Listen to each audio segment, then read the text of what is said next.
What up? What up? Let's make sure my all my stuff is working here. Should be good.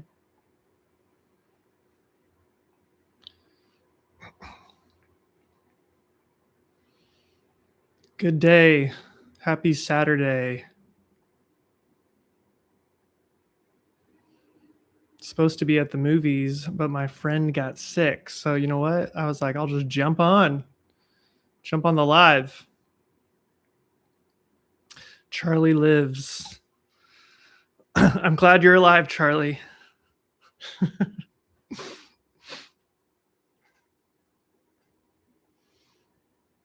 What are you up to today? Perusing the YouTubes. What are we trying to learn today? Or are we letting the algorithm decide for us?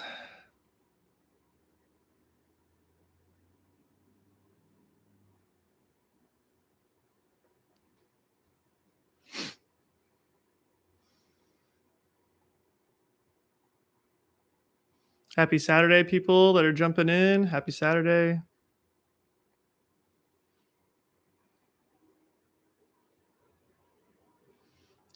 I like your chats and how you ...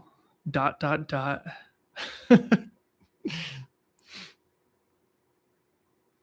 you get like I don't know, like subscribers get a notification when I go live? Or if this is just in the browse page? Or how do people find out about the live streams?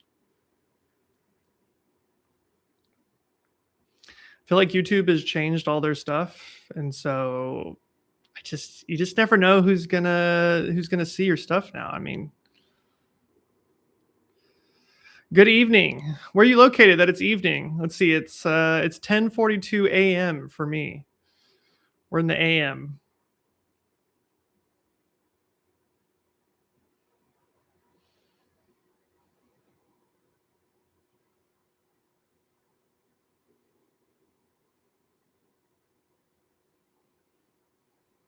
South Africa. Right on, right on.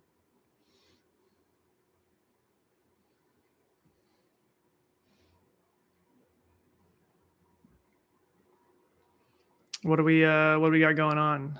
Are we learning anything on YouTube today? What up, Mark? Or yeah, Mark. Hear your thoughts about thriving business-wise right now and how you're navigating AI. Blessings, our brother.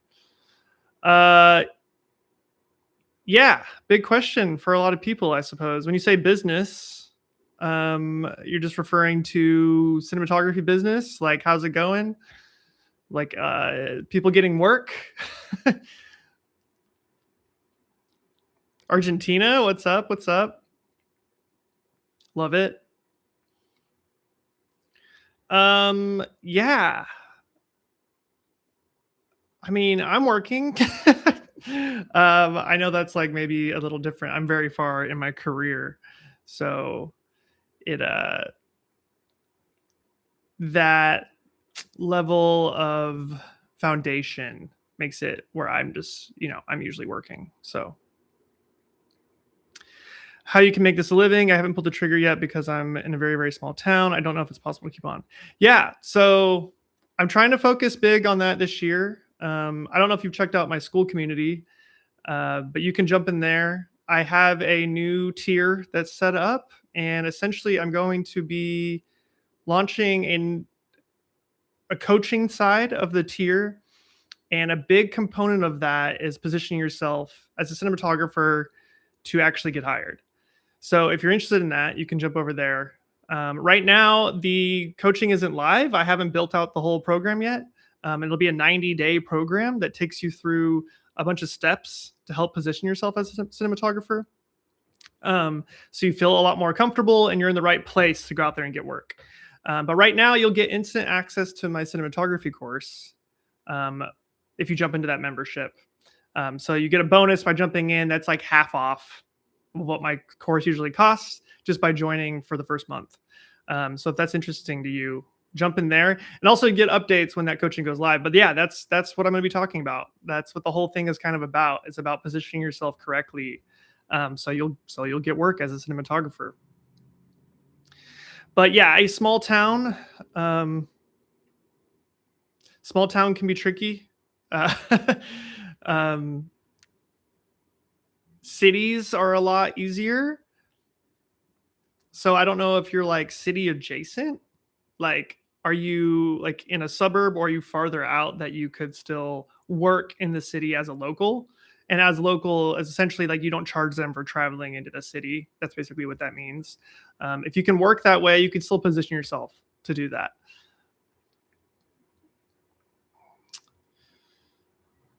But yeah, it's really about you really don't need that many clients as a cinematographer. You really want to try to get a hold of just a few, right? Like if you had 3 to 5 little ad agencies or production companies or whatever that needs cinematography throughout the year, that's enough to make the career totally sustainable, you know?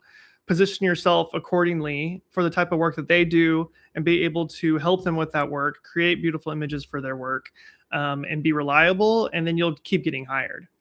And then every work compounds. So, I mean, you get one job that gets you 2 more jobs. So it's kind of this game of trying to get established first, prove, legitimize yourself, and then that becomes a compounding effect. Okay, Charlie. Yeah, you subscribe, and YouTube told me you were live. That's great. I love that it does that because I don't think it does that for everybody.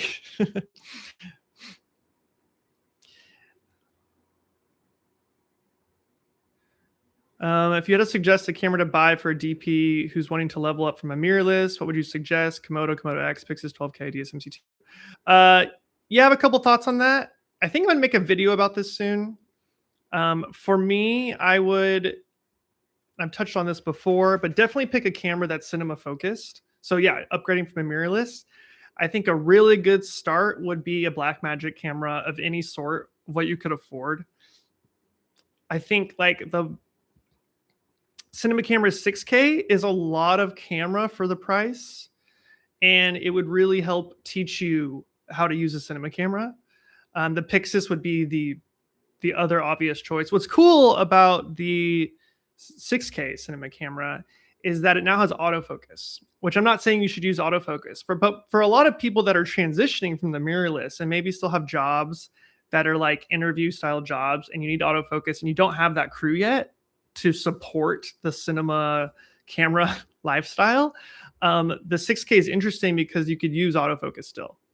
So it's like just as good as a hybrid, but it's more cinema focused. So you're going to start to be in that cinema camera ecosystem. And when you upgrade, it's going to be more fluid rather than coming from something like, an FX30 or something to that effect. So I think that'd be really good. The Pixis is really cool too. I'm sure the Pixis will get that same autofocus at some point because they have the same sensor. The 12K will probably not because that sensor probably wasn't designed for autofocus. I don't have any insider knowledge on that, but from that's my inferences are telling me that their in-house sensor probably doesn't have autofocus abilities. But yeah, I would do that. And then yeah, the DSMC2 I really like. It wouldn't transition as easily as a Blackmagic camera. So, but I'm all about going all in. That's like a big proponent of what I believe in is committing to your role and what you want to do. And the DSMC2 would commit you to your role. What would be cool about that is basically you wouldn't want to upgrade your camera for many years if you got a red camera, a DSMC2 or a Komodo X. You'd be like, oh, I have a cinema camera that essentially does everything a cinema camera should do. All the dynamic range, red raw, all the frame rates, all the IO. And then so you can stop worrying about the camera. Now, does it take 30 seconds to turn on? And do you really want to shoot an interview with a red? If you have to do interview jobs, I do it, but you may not want to do that. So I would say like a 6K or a Pixis or a red DSMC2. Komodos for sure. The Komodos are great too. The DSMC2 is just going to give you a little bit more for the cost, but it's like a size thing. So you really have to decide what you want and the type of work you do, the type of work you want to do, that sort of stuff. So I think I'm going to get the 6K in and do another video about that. There's a kind of different style video with that because I think that's a good one for a lot of people. What are they going for though? They're still over $2,000 new, right? I bet they're a lot cheaper used though. Let's check it out here. Black. Oh, there we go. I already have one pulled up. And if you can get like the L mount, you can essentially put anything on it, which, oh, so they're 2,800. So you kind of, what's cool about that, I was going to say the Pixis could be better, but what's cool is that it does come with that monitor on the back. And no, it's not a flip out monitor, but that's not really a big deal. You really just want it to articulate up and down. So, and it shoots raw. So, I mean, that's pretty good. 28. I mean, you can even go with the older 6K, the Pocket. Why are those 28? Oh, they have built-in NDs.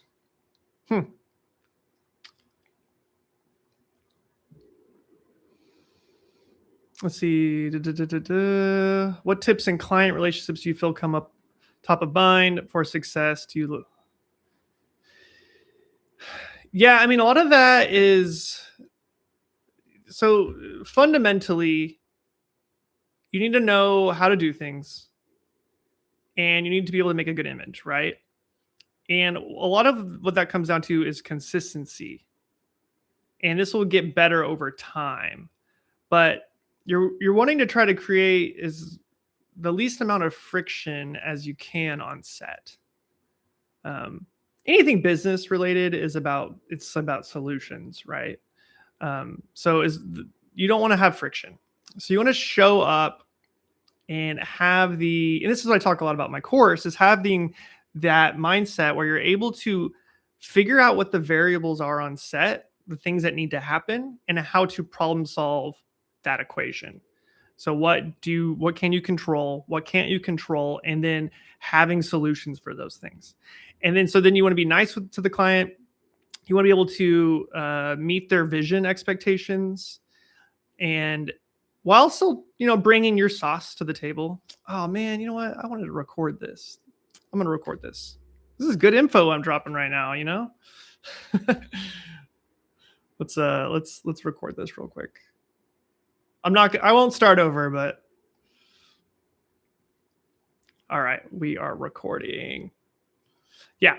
But yeah, you want to be able to problem solve those variables, and you want to be able to meet the expectations of the client and their vision while kind of bringing your desired look to the table. I know some directors would maybe argue with me about this.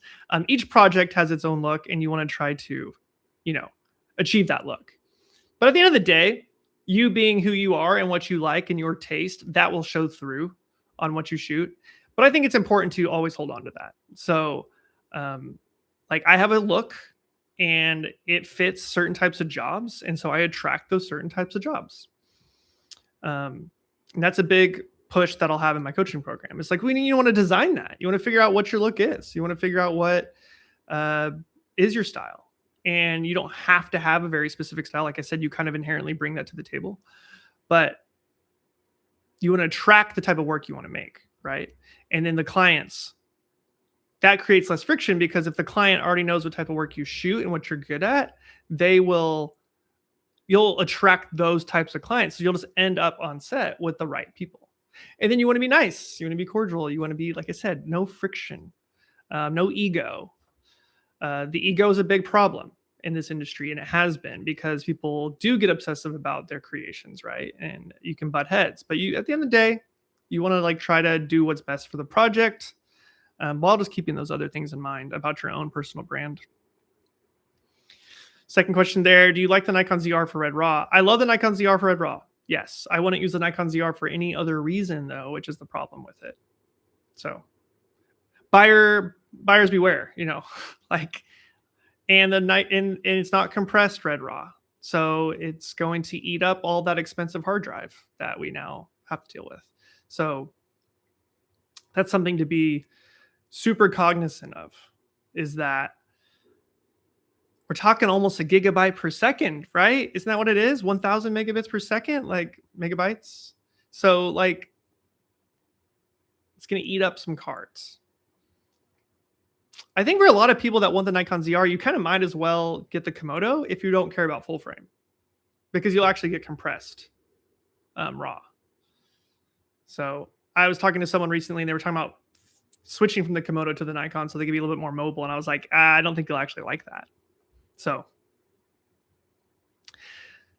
thanks. When you say the least amount of friction, is it saying yes to something even if it doesn't feel right or look nice? Sometimes directors are in a rush. No, I mean, they're there for your expertise. So I'm not saying say yes, but you do have to know when to compromise. And you do have to remember that every image is a compromise. So I believe every shot deserves to be a banger, but essentially every shot is a compromise because you never have full control. You got to let go of that expectation. But you have a lot of variables that you can manipulate. And so, yeah, if the director says one thing, you better have a good argument for the director, or you better have a good not influence, but you better have a good reason for why you're doing something if you're going to argue about it. Like, what hills are you willing to die on, right? And at the end of the day, there's nothing really worth dying on because you might just lose a client. So, like, you want to inherently keep your kind of style, but at the end of the day, you want to try to give them the best thing that you can for their vision, but do it your way. Does that make sense? I think it's kind of a hard thing to articulate, but it's something I do a lot. A thing that you can do is you can say, and directors do this to me a lot when I add a little friction, they will be like, what if okay, let's shoot both. And then they can decide in the edit. And of course they might like theirs in the edit because I'm like, I think we should push here. And they're like, no, I think we should keep it static. It's like, okay, well, can we shoot both? Do we have time to shoot both? And then they can decide later, or the editor can decide later, or whatever. But, and there might just be something in the middle. There might just be like, oh, I see, be willing to speak up, but not die on every hill. Sometimes directors are in a rush and are okay to lose quality. Yes. And that's where I'm like, every shot deserves to be a banger. So what can we do to at least give it 10% more in that time constraint that we have? And as you get like deeper into shooting, that becomes like kind of your superpower, is like how quickly can you get closer to the vision that you want in the time allotted. And that becomes a skill set. And this is why I talk about my course a lot too. And it's like those variables. So once you really figure out the variables of a shot, and I have a shot list in my course too, not a shot list, a checklist. And so you essentially whip that out and you're like, here's these 12 things. And if like one of those things is missing, how do I somehow achieve that thing on that list? Right? Because even if I achieve it not at maximum quality, at least I got it in there. And then your image will start to just always look a little bit saucier, a little bit better, a little bit more polished, right? But you start to like see those variables. You start to do that math in your head quicker. The more sets you're on, it's a little bit of like a time thing. Have you used NRAW? Did you like it, or was it I haven't even used it. I think I used it once a long time ago. What bothers me about the NRAW workflow versus using like the ZR, like, okay, here's the workflow problem. And if you've watched any of my color grading videos, like the one I just put out even, you want to have a shooting LUT that works from before you shoot to the edit. You want to have a LUT that is a part of that entire pipeline. Now, if you're shooting NRAW and you want to convert that NRAW into Red RAW later, because you can do that now, those are different gamuts. Those are different color spaces. And so your LUT won't work across the pipeline. Now, you could just use NRAW across the pipeline, but Red RAW looks better than NRAW. It just does. You can argue with me about that, but I think it looks a lot better. The red codec, the red log space is just superior. It's been around forever. They've really figured that shit out. So that's the kind of issue with the NRAW, in my opinion. And you can use it however you want to use it. But I find a lot of DPs have a favorite gaffer they work repetitively with, especially for smaller gigs. Do you have this kind of set up, and is it available to you? Yeah, I have like 3 gaffers I work with the most, and I have one that I bring on most things. If he's available, I bring him on. And a lot of that is up to you. You could bring on a gaffer for a specific job. I will bring on specific gaffers. Like there's tiers of jobs, right? There's kind of like the general job that I do the most, which is like my van package. And I can have a gaffer that knows my van package, and it's not like a huge job.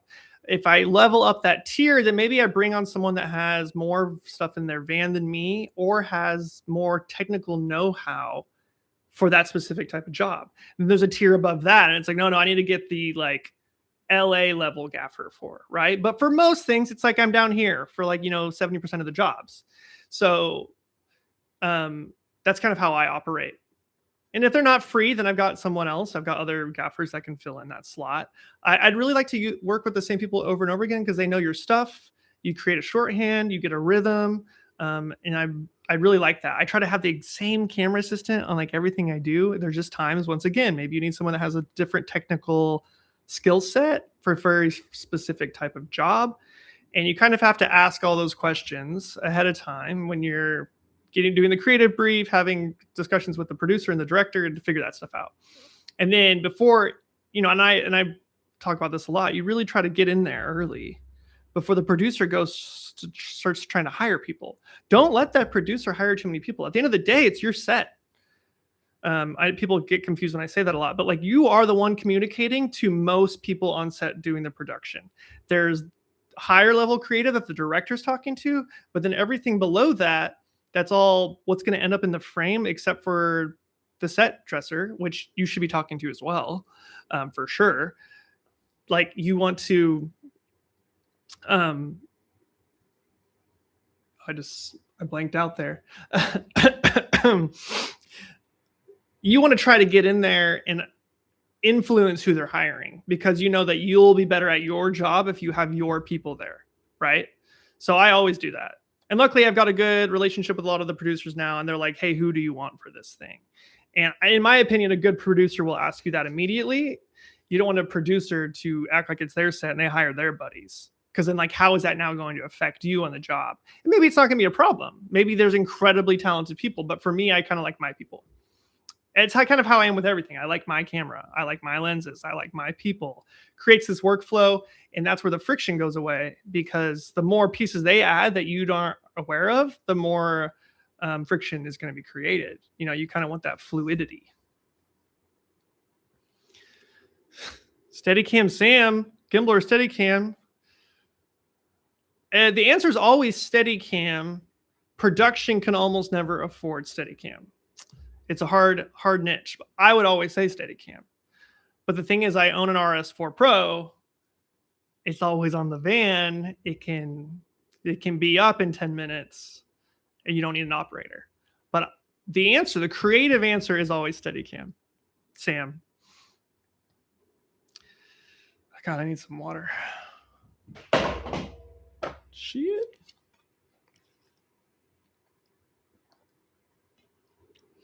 What are traits you love about great directors? Sometimes I find myself directing shoots and want to work really well with my DPs. I think communication is really important. And not just on set, it's ahead of time.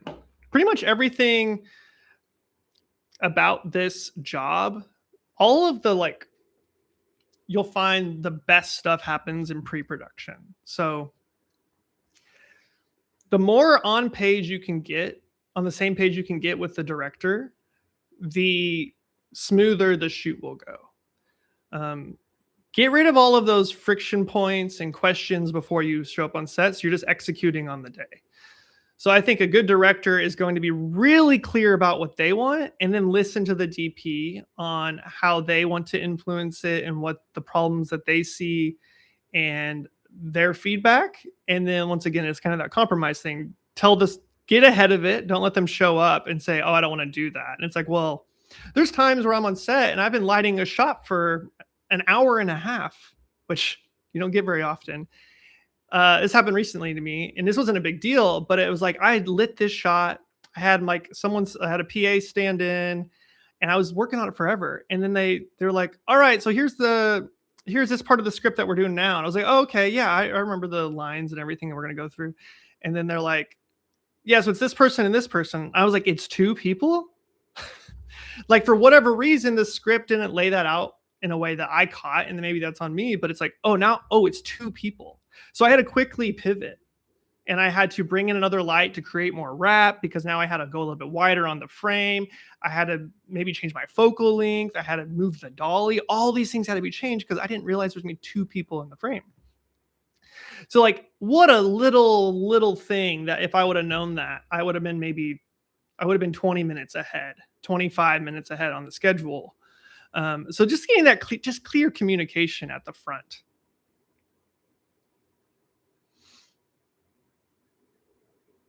And it's nice to be like on the same page too visually. Like, you really want to know what the mood is going into it. You don't want to show up and be like, yeah, we're going to shoot on these lenses with this filter, with this LUT. And they're like, oh, no, this needs to be high key with lots of like, and bright and all that, and you're like, oh, well, I didn't plan for that.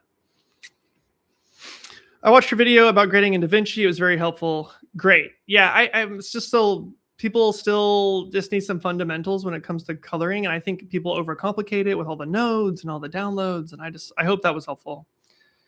Area Mira or DSMC2, good lighting, cheap camera, reverse camera, blah, blah, blah, blah, blah, blah. Once again, it never is like this camera or this camera. It just never is that. So it's always about what's the job or what type of work do you want to shoot. So the Amira has a better sensor than the Dragon. I like the Dragon sensor so much. So DSMC2, I'm just going to be referring to Dragon if I'm doing that. I'm not going to assume you're talking about Monstro, but that's what I have is the Monstro. The Amira is huge. Weighs like 17 pounds, but it has internal ND. I love its ergonomics. I love the image. Some of my favorite shots of my career were shot on that sensor. But it's a 16:9 sensor and it's heavy. So you're not putting that thing on a gimbal unless you're putting on a Ronin 2. So the SMC2 is much more versatile. It's much more, it's smaller. You've got the touch screen, you've got red raw, et cetera, et cetera. Good lighting, cheap camera versus good camera, practical. Always good lighting. Always intention over camera. Intention over gear, always. Skill over gear, always. The better you are at your job, the less the gear matters. Camera, lens, lighting. I talk about this in my course a lot. There's kind of 2 like aspects of the course. It's like, here's if you have this stuff and here's if you have this stuff. Do you have nothing? Okay, well, this is how to problem solve that. If do you have some stuff, this is how you problem solve that. Yeah, for anyone that's new, jump in my school community if you want. And right now you can jump in. I got a new membership going. You can get my course for essentially half off because you get instant access to it for the first month of the membership. So plus it's a free community as well. So you can jump in there and chat and ask me questions. So there's just 2 tiers. And then I'm starting a coaching program soon, which will help people reposition themselves better or position themselves better as cinematographers to get work and work with crews. So that's coming in the next few weeks. I mean, maybe as soon as the first week might be up next week. So, so I dropped the link there if you guys want to go check that out. Plus, it's just fun to hang out and connect. So you can jump in there for free either way. Is it better? It's better to have 2 mid-power bicolor lights or 1 super powerful but only daylight. I would go bicolor because you can change other variables in your scenario to offset a power problem, but having the color temperature is much more important to me. It's more of a priority to me. Yes, your DaVinci Resolve video was really good and very easy to follow. Sick. So happy. So happy to hear that. Quick request. Can everyone give this a thumbs up? Because I think that helps more people see the stream. So we've got 3 thumbs up right now. There's 13 of you in here. Let's everyone give it a thumbs up if you do not mind. Done. Thank you. And yeah, jump in the school community on Monday. I do a coffee hour. So I'll just jump on and do a live stream and answer questions every Monday. And then if you're on the premium tier, you get like direct access to me essentially. And we'll do member calls. You're essentially jumping on a Zoom with me. So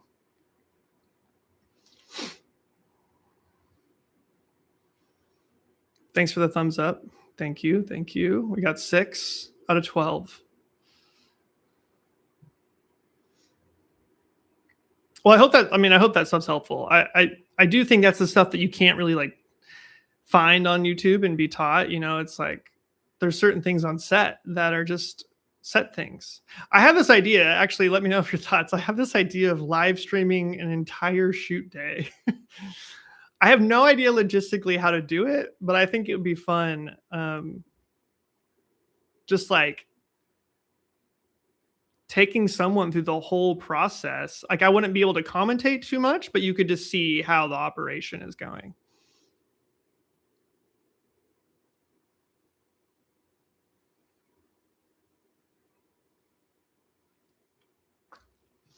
Yeah, I guess the 6Ks are a little bit pricier than they used to be. That's interesting. The G2 is 2200. The red DSMC2s are coming down in price so much. Even the Monstros are down. Cell phone gimbals, AI tracking. Yeah, or I was like, I wish I could just like have a GoPro on my head or my chest or something, but I wouldn't know how to pipe in a live stream. I guess I could film a whole day and then just upload that instead. But I think the live streaming would be cool. That'd be for the school members though. I think that would be a pretty cool exclusive thing to do. Plus, I don't know if I need that all over the internet. You know, it'd be kind of just for the homies. But I think it'd be fun.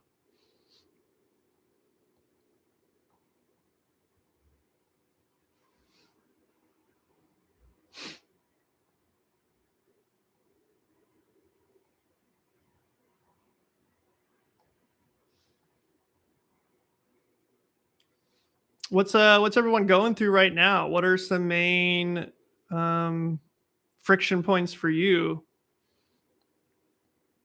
What are you looking to kind of level up this year?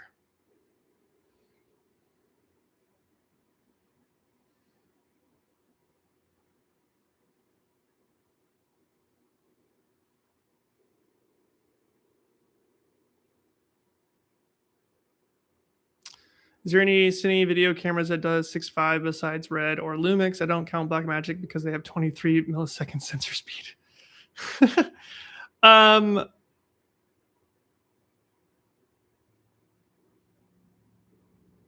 Not really. Not especially not that would have the sensor speed readout. Yeah, Reds can do the 6.5, but they're also still not a 4.3 sensor. So yeah, I shot the Mantis stuff on the 6.5 ratio on my Monstro.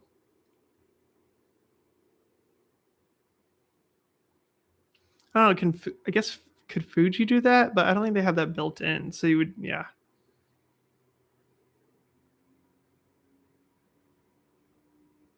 I guess it is unfortunate, but I mean, how often would that be an issue? Like, are you doing whip pans with the anamorphic? You know,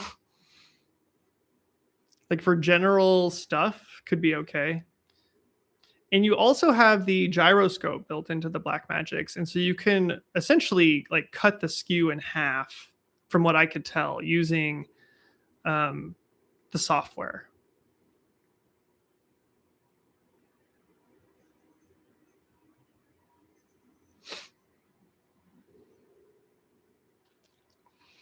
I still haven't bought a ZR, but you know, I had one a loaner for a long time. I'm kind of just waiting for a job to pop up that really tells me I need to go get it again. Because until then, I'm gonna just like not have a beat camera for a while. I tried it 2 times anamorphic handheld on Blackmagic and it was terribly wobbly. Oh dang. Well, I guess running around handheld that could probably happen too. But if you're like on sticks, yeah, because when you use the full sensor, it gets really bad on the full frame Blackmagics. But it's one of those things that's just kind of reserved for the nicer cameras because Sony doesn't do that either, right? And they actually have the good readout speed. And Lumix. The S12 seems like the best option there.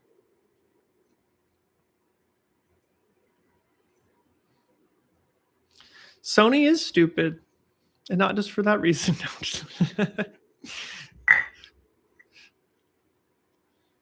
They will. I feel like their next one will have to have no cripples to it, you know, like because the new Lumix cameras are too good. So whatever they come out with next has got to really do the thing. But it's not like people are really complaining. The FX3 type shooters are, I think they like their cameras. So S1H2, yeah, with an OLPF.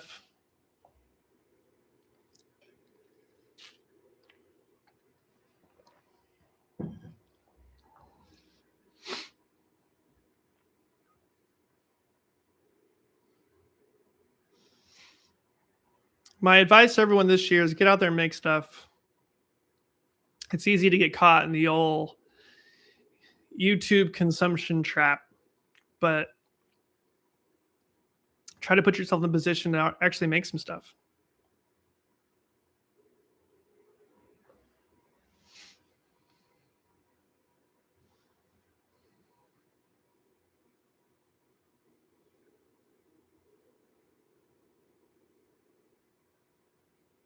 Let's see. We got a request in the school community. That's what's up. Come on over. What's cool too about the school is that there's a map on there. And so if you're looking to like connect people in your area, if you happen to both be in the school community, it'll show you on a map people in your area. I think it's kind of a fun feature. Because it seems like that's a problem for a lot of people, is like trying to find other people to work with. Especially for like free, trying to make spec stuff for short films or whatever.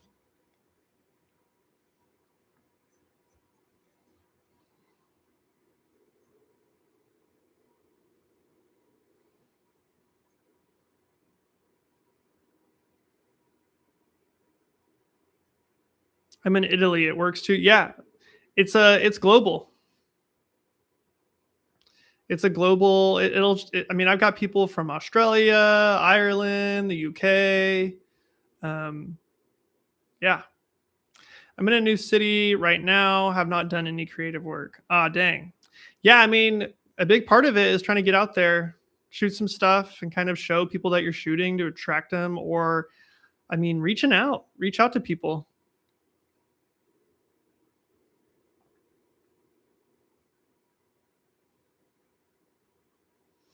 I feel like that's all you can do. Like, what's the worst that can happen? You know, is someone turns you down. I mean, you just want to let people know you exist. Do I have a big project coming up? I've got a couple little things, and then I've got a bunch of shorts that I'm working on slowly. But really, I've been putting most of my time into my school community in the little coaching program I'm building over there. I've been spending a lot of time on that right now. But yeah, I've got a couple of things in the pipeline, nothing huge. A lot of my bandwidth has been taken up because I do a lot of that stuff myself, like the short film stuff. I try to produce myself. So,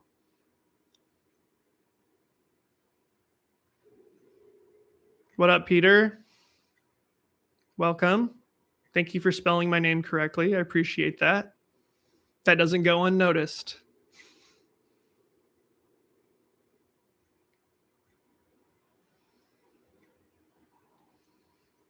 Yeah, no major projects. I had so many projects like in a pipeline there like about a month ago, and then there was a big like storm that came in, like a snowstorm, and it like knocked out a bunch of these projects. And then what happens, that kind of friction throws creative around and ad agencies around, and then they end up recalibrating and rethinking things, and they push things. And so I lost like a bunch of money just because of some snow. How do you incorrectly spell it? Peter, where are you from?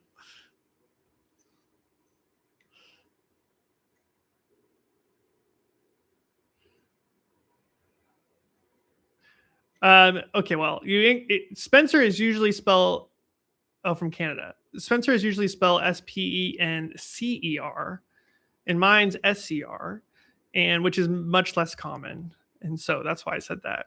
People that even have known me for a long time still spell my name with a C. So, but I think it's like I don't know. Someone told me once there's like an Irish spelling, so that's why I asked, like the S. But I don't even know if that's true.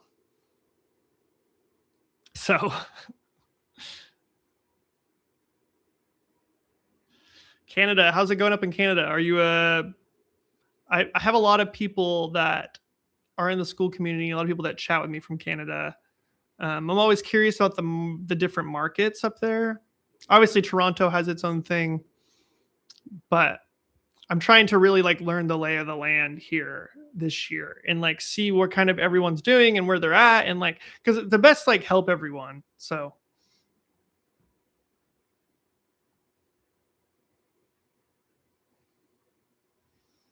oh man, we were so close to 100 members in the community.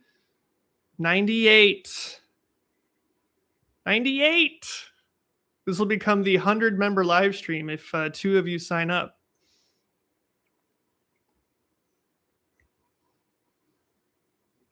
Yeah, who here? Let me take a quick poll. Who here has to wear a bunch of hats? Who here is like maybe wanting to be a cinematographer, but is ending up having to edit a lot or direct and also be the DP or event shooting? Show of hands. You can drop an emoji. Let me know. I'll answer Peter's question as you guys let me know because I'm just curious.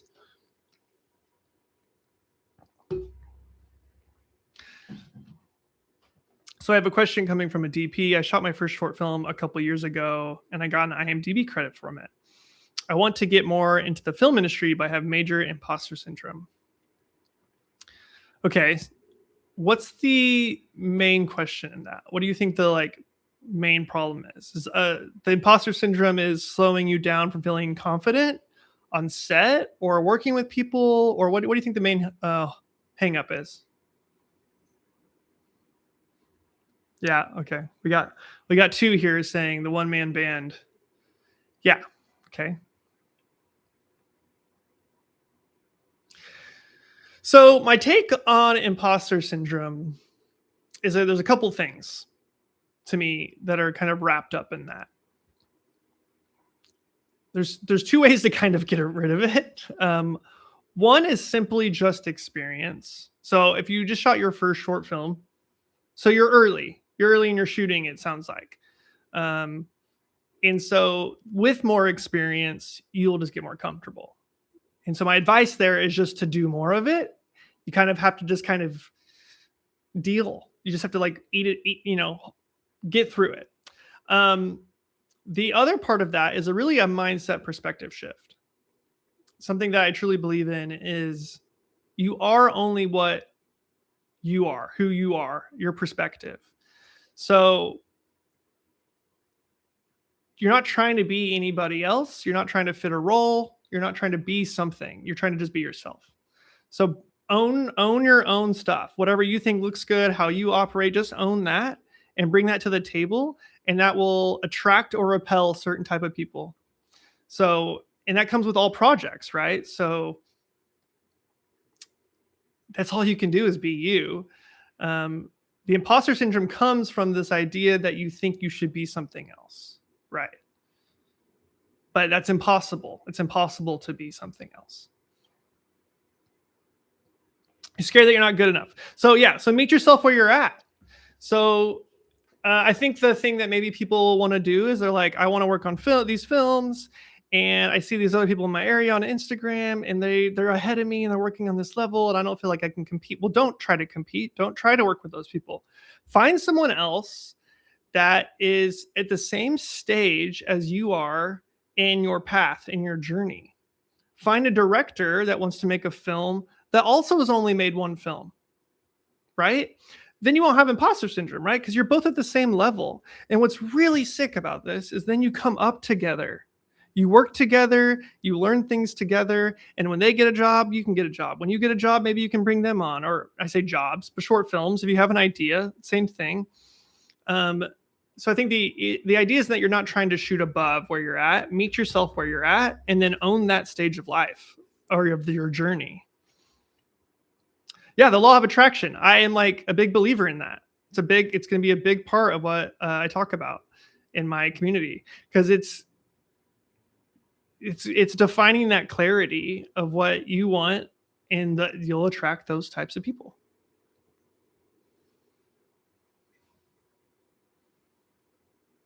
No one's ever good enough, right? Like, for their expectations in their head, and especially in the given landscape of social media and YouTube, and you're watching all these people that are doing this stuff. The best way is to consume less of that, first off, and to go out there and make your own stuff. Be that person. Be the person that other people are like, look at them out there making stuff. I wish I was out there making stuff. Just own that and do that. That's what I've always done. I also shot another film for 48 Hour Film Fest and won Best Cinematography, but it was a smaller contest. Yeah, but you got to take that win, right? There were other people there that maybe they didn't have imposter syndrome, and yet you took Best Cinematography. So, I mean, that's a win.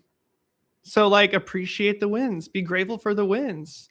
That means you have an inherent taste that is good. And so you've heard me probably talk about this before, but like, so that's great. You have that.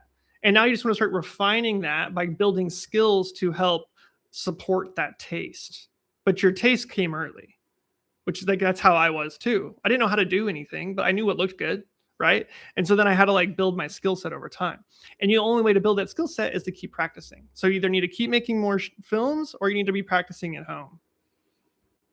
Pretty much always.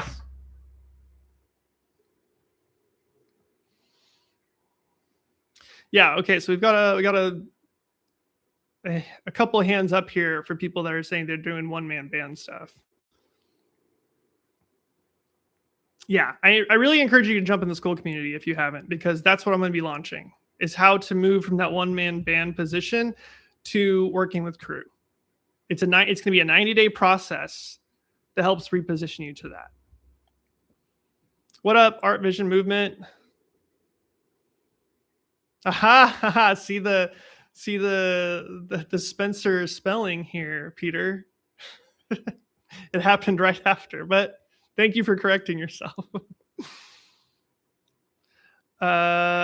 Peter, are you trying to get cinematography work, or are you trying to get video work outside of short films? Because you said, okay, I find it hard to get jobs or don't find them at all. Should I invest in myself and put together a team to make more short films? This is what I'm going to talk about in my program. So yeah, I think you're trying to get work in the film industry. That is so much harder, and I'm not trying to discourage you. That is a much different thing. But yes, so you can totally do that. It's just going to be a really slow process. But I go back to making stuff yourself. So if you can't find the opportunities, make the opportunities. So invest in a short film. You could even collaborate with a writer and a director, right? But be willing to bring your gear, be willing to pay for some stuff, and go out there and make a short film, and keep doing that. And then keep trying to promote that, or, sending it to other people that are in the film industry. Be like, hey, I'm doing this thing. Now, the hard part about the film industry, depending on your market for sure, is above the line and below the line. So in a lot of markets, like even a low budget, mid-tier film, if they can't come into your market, they may not be hiring a DP in that market, because that's a kind of above the line sort of thing. So especially if it's like an LA production, they come to your state, your city, wherever, they're going to bring their DP with them versus hiring the DP local. Now, there used to be a time where they would hire DP locals for a lot of indie stuff, and I've seen that, but it's less common. So like, depends what you want to do. You would get a lot more work if you were trying to be like a camera assistant or a grip or a gaffer or a production designer. You would get a lot more work in the film industry that way. Otherwise, it's like all of us are in the same boat. We're trying to win the lottery, make short films that get noticed, right? So I'm willing to pay for stuff and not pay myself just so I can. Yeah, and in my opinion, short films, no one should be paid. I've done it. I've paid people. Honestly, probably out of a insecurity that they wouldn't show up and really be their best. But I've now realized that it's the opposite. You want to work with people that are stoked to be there, regardless of money. You don't want to work with people that are there for money. So if it comes to making a film, try to make it for free or, for $500. It's really not that hard to do that. If you've watched anything on my channel, I mean, I make these things all the time for essentially nothing. Yeah, I have a lot of gear. I've got a lot of privilege there already, but you can do it without that. Like, use stuff you have access to. Write stories around, a contained location that you have access to. Bring in your friends and family. And there's so many people that just want to make films. I think there's just they'll show up and help you. There's so many people that want to do that. People love being on set. Maybe they've never been on set. Yeah, director DP role. Exactly. You can do that as well, which I've done a lot. If you're new here, hit that thumbs up. And join the school community. We're almost at 100. We're almost at 100 members.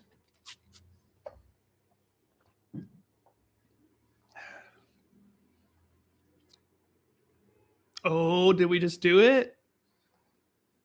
Did we just hit it? Oh, nope. Different community. I've got 2 communities. We're at 99 because I've got a filmmaker one and then a cinematographer one. That's cool though. Where'd that other one come from? Nice. So close, guys. Who's going to be the 100th? The 100th community member.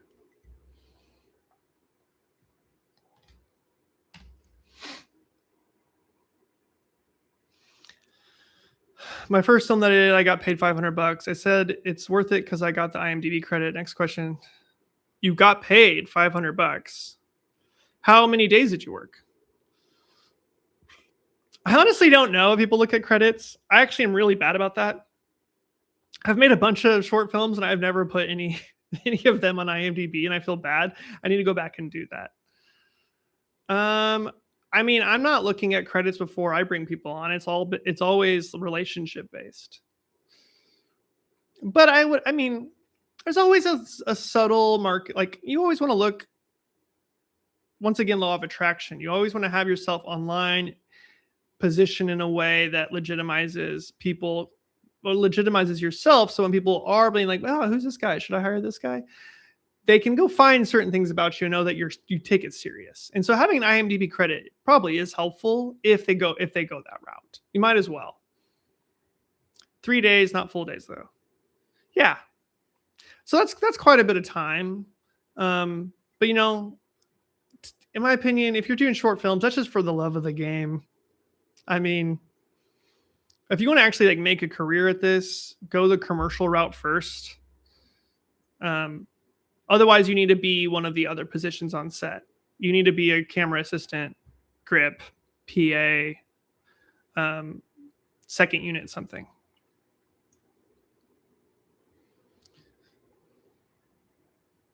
Peter, you did it. You are number 100. I got to show this off. I got to show this off to everyone. And you can chat. I'll put some videos in here. That's great though. Oh, is it doing the ads on the live stream? I thought that was only for when I uploaded it.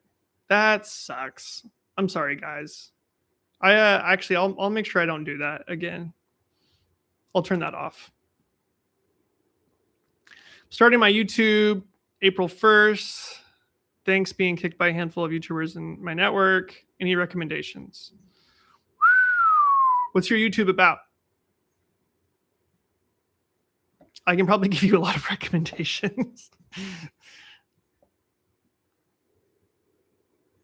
What's going to be your main focus on the YouTube?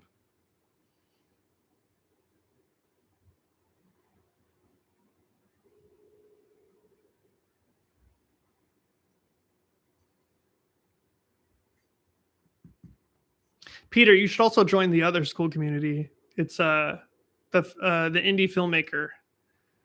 You can connect with people that are making short films over there. Different setup over there. Likely brand strategy, content, and marketing. Interesting.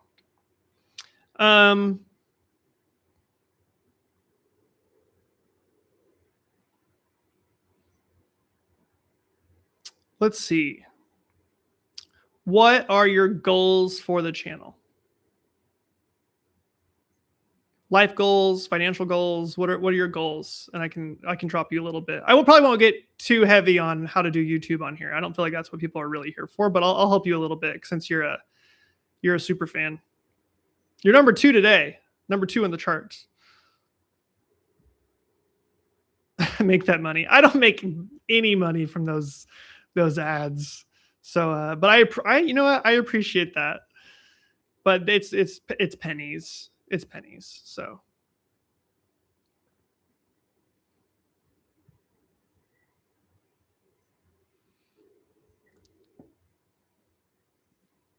yeah, what's the goal? What's the main goal?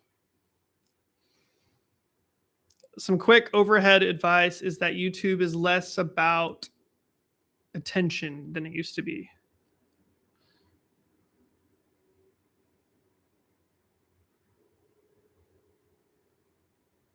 Okay. Not even Taco Bell money. Okay, I make Taco Bell money. Let's see, I make like $150 a month off of ads. I think I'm only at like 130 right now. Not that I make enough videos to really do that or get enough views anymore, because it's really only my fans that watch the videos now.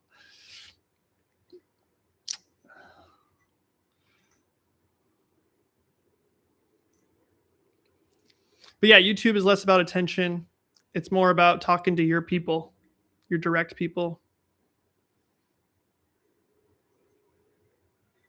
It's a different landscape, way different landscape. That's why I like the live streams. I get to talk to you guys. This is like a lot more fun.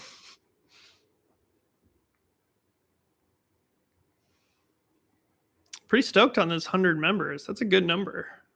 Now, do I not let anyone else in? Just to keep it at 100?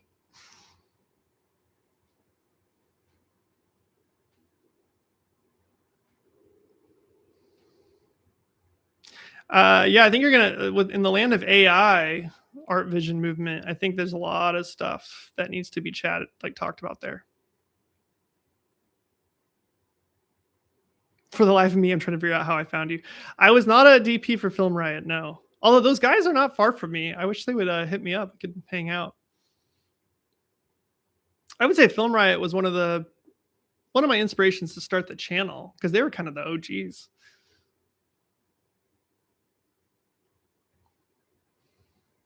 You know, Art Vision, I think this topic that you're talking about would do well on Instagram. Do you use Instagram? Let's not get into the weeds here with that, but yeah, we could chat in the school community though if you want to DM me.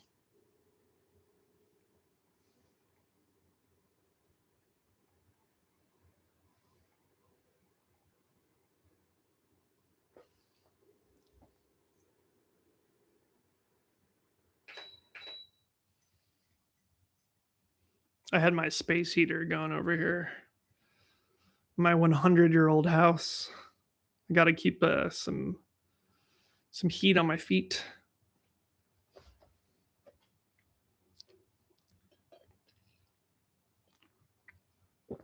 Yeah, just DM me. What else we got? What's everyone kind of what's on their brain right now as far as what's kind of what are you guys curious about right now?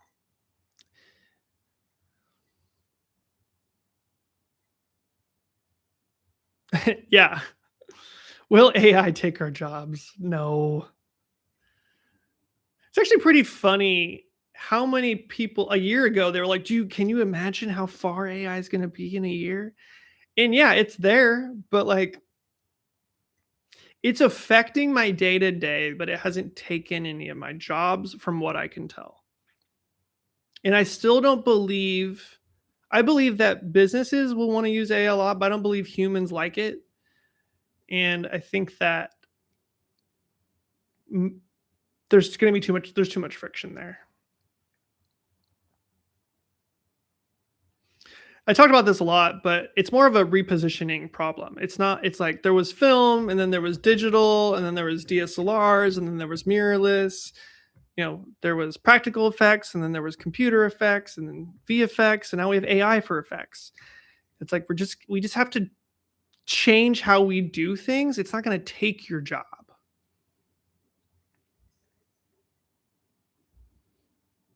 Okay, yeah, you almost lost a job to AI. It was a how-to video. Okay, so then how can you reposition yourself?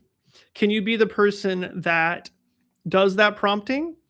Can you try to be like, no, can't you see how AI is actually going to make that worse? Can you rebrand yourself as an authenticity person that creates more work that it feels lo-fi? Be a contrarian, to AI, or can you lean into AI and be like, all right, I'll do it. These are all things you can go. Your full film, when's that coming out? Yeah, I've got 2 feature films in post. We have one that's going through a little bit of a VFX catastrophe because we shot on the LED wall, and the problem we were having is that we had to point up a lot, and we didn't have enough LED wall to extend. So he's having to go through there and remove the ceiling from like 300 shots. He only has like 100 left. So it's taking its time. The rest of the movie's like kind of done. And then the film after that, it's the same director and VFX guy. So he's not even touched that. Well, there's like a rough cut, I think. You have to do a SWOT analysis, develop a user persona, understand your audience pain points. Yeah. So AI is going to solve one of the pain points, right? It's going to make things cheaper for certain companies that you really probably didn't want to work with anyways. Now, 40K, that's a pretty good job. Did it? Wait, you said it almost took it.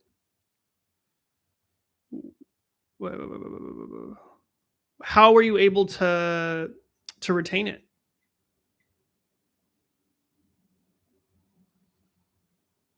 Yeah, Rail dude, how are you able to hang on to that job? And what was your role on it? Are you acting as like a direct to client?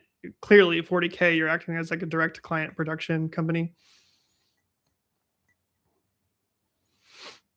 I'll wait for you to respond and I'll respond to Peter here. Have you shot a short film on the ZR yet? No. I tested the ZR a lot and then I sent it back, but I will be getting one probably.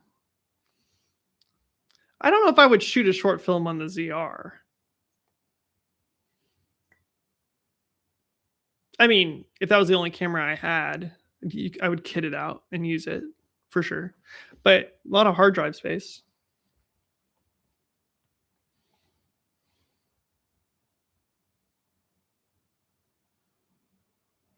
Ah, I see. The corporate office in China was considering to do AI the US. Yes. Here's the thing about AI too. What we want to happen, like ideally, what happens, freaking A. What ideally happens is that the market gets flooded with AI and AI slop. It just gets shit.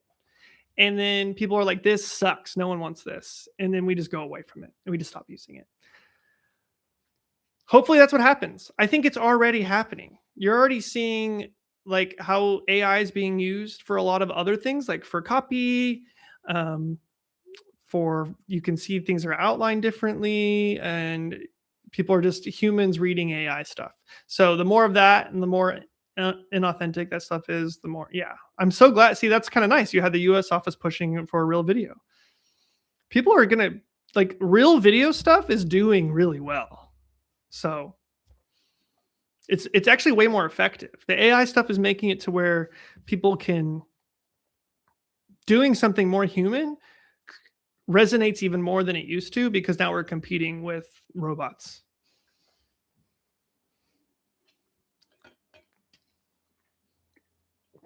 We just need to let it all take its course. run its course.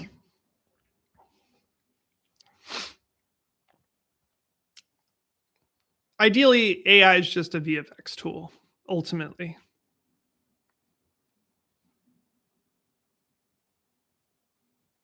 Yeah, the younger generation loves organic content. It performs better than pretty much anything else at this point.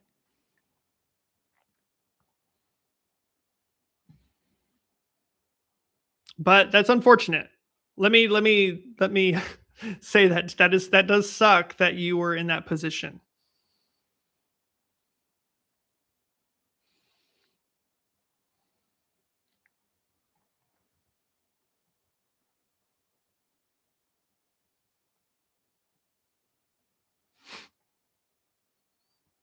So yeah, I guess to bring that back to the chat, I feel like the more perspective you have on what you do, the better because AI doesn't have a perspective. So in a lot of ways, it could start helping us.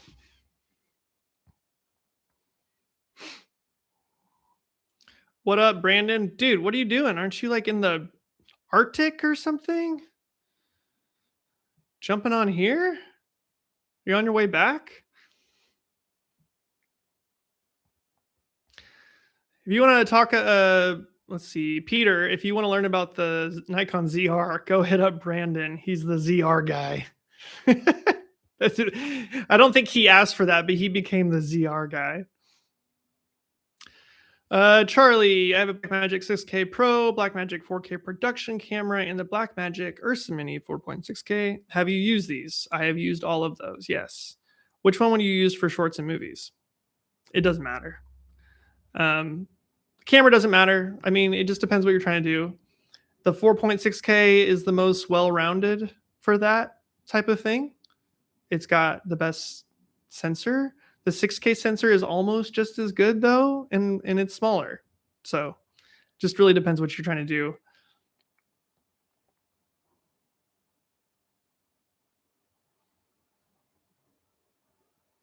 Brandon.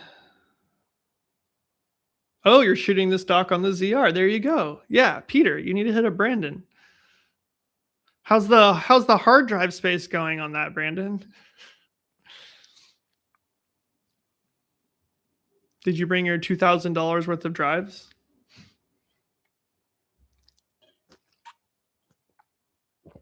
Tell Kofi I said hi.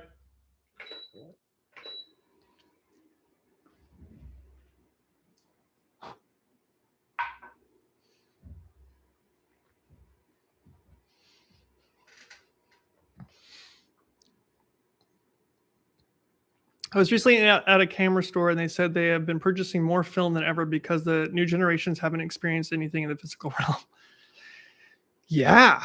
I mean, yeah, I feel like film already had its comeback and now it's probably going to have another comeback.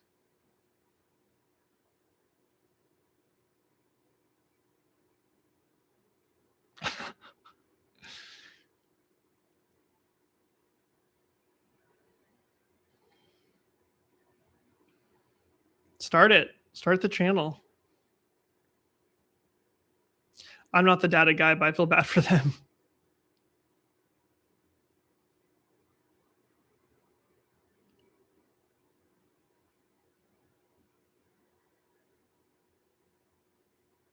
Oh, I see. Okay.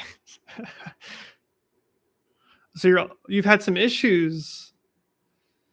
Raptor X, let's go. What are the issues that you've been having? Is it not keeping up with the cold weather? Batteries, I'm sure, are dying triple the speed because that's an issue with cold weather. The lithium batteries.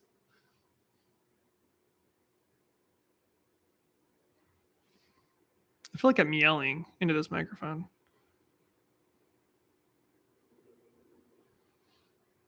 What's the CF Express kit?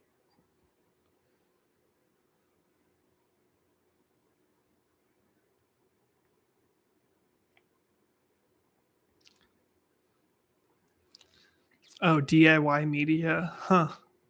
Because you can get it cheaper and then you like load it into a drive, or what's the deal? I mean, those MTOT 2 drives, I wonder if they're cheaper.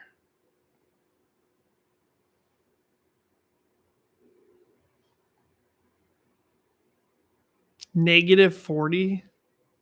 Okay, the LCD is so laggy that you can't see what's in focus, and the record button is frozen, so you can't start or stop recording.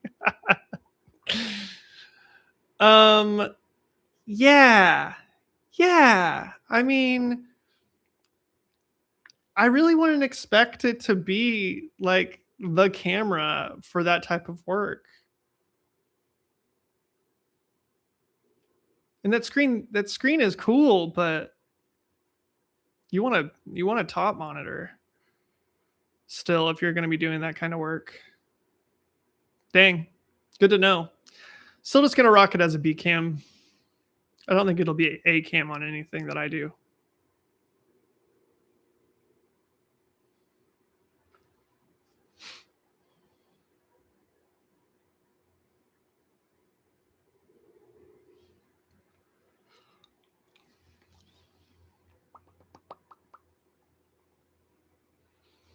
Hey newbies, I'm trying to promote the school community, so jump in. It's free. There's also a paid membership for you get a lot more from that.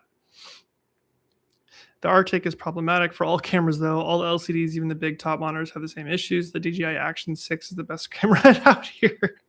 That's incredible.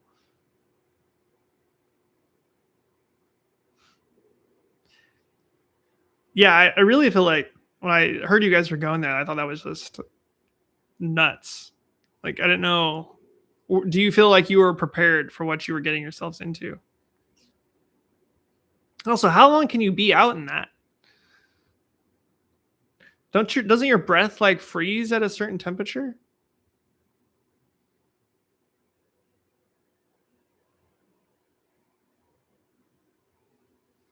Yeah, Peter, I know, I know. I'm not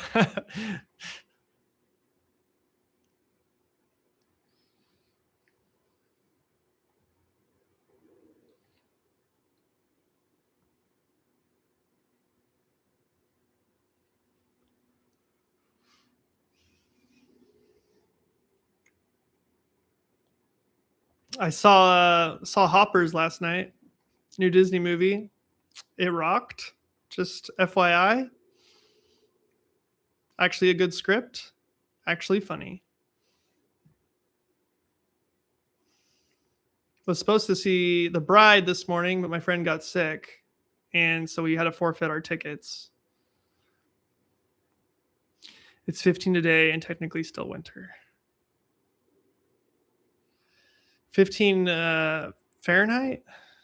I don't know Celsius, so I'm like saying that like I would know the difference. Shame on me.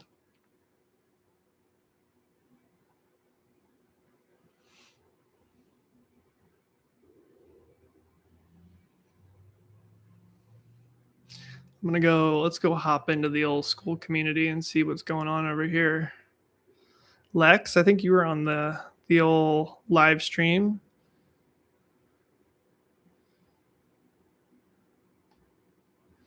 Dropping a rig pick.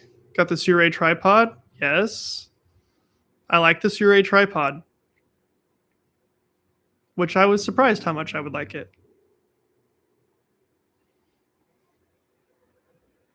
Celsius, word. Oh, wow. Okay.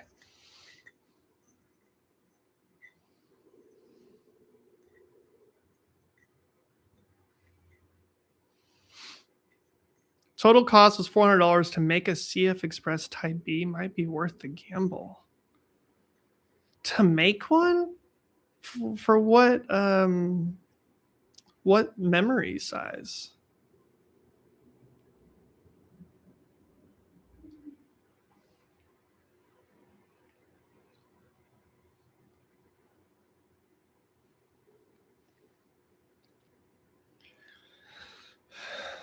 I need some more coffee.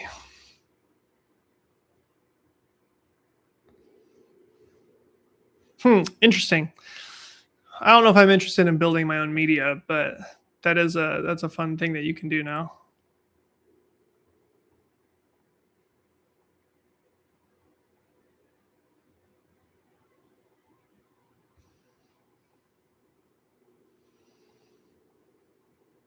What else we got here, folks?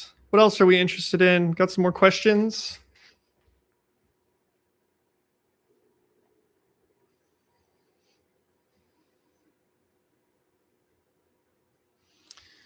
Yeah, I mean, luckily I don't buy new media. Let's see, I've got one Type B card here that I use for test stuff. This is what I shot all the Nikon ZR stuff on. It's just a 512, but I mean, I'm always shooting on my red media, which I have gobs of, and then obviously SD cards from the Lumix that we're shooting on right now.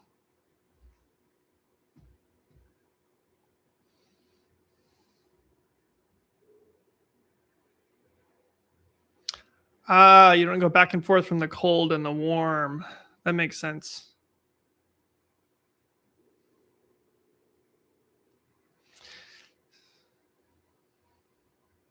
Yeah, Peter, don't get the ZR. Get like a DSMC2.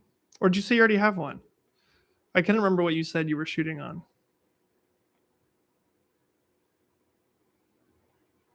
Oh, you're shooting on the ZR is what I'm guessing. Here we go. Here we go. Oh, you had a Gemini. Right on. Just shot a solo experimental short on the S1R2 into the Blackmagic Video Assist. Beautiful image. Great IBIS. Reliable autofocus. Really happy with the setup. Nice, nice.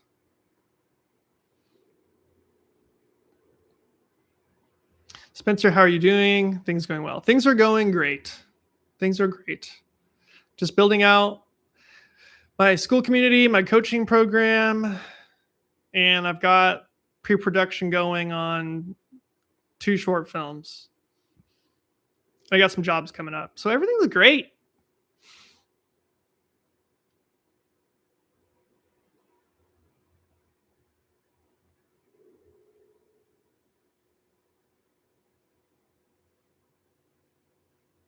Oh, I see what you're talking about with media. Yeah.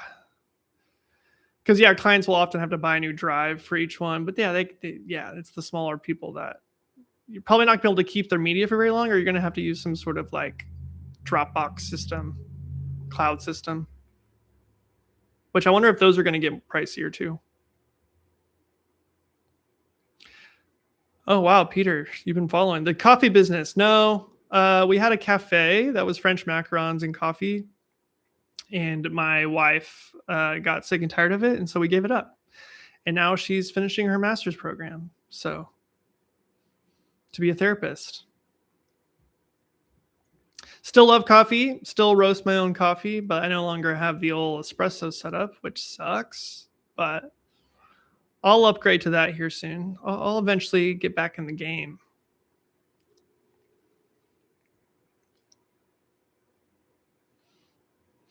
Yeah, thanks, Brandon. Yeah, it's good. It was a really good last month. I had a lot of jobs. I worked like 8 or 9 days, which was sick. And got paid on time, got paid quick.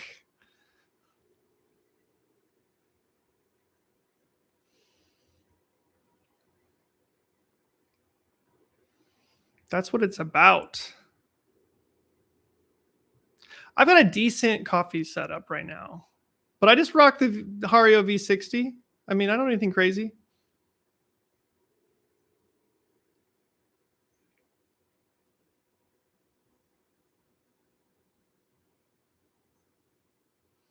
I mean, I'm happy for you, Brandon. You're out there. You're out there doing the thing.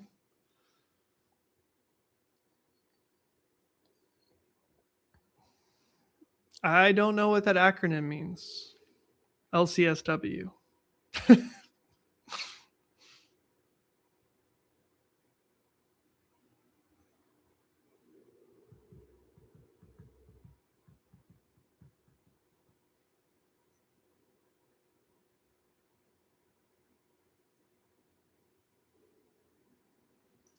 What cities do I tend to film in most? I mean, honestly, over the past few years now, a lot of my travel gigs have gone away, which I think kind of makes sense. There's just a lot more people in video in other markets now. Oh shit, our tornado alarm is our tornado siren's going off. So sorry if you can hear that. Um, so I mean, I've just been filming here in my state, all over the state, but mostly here.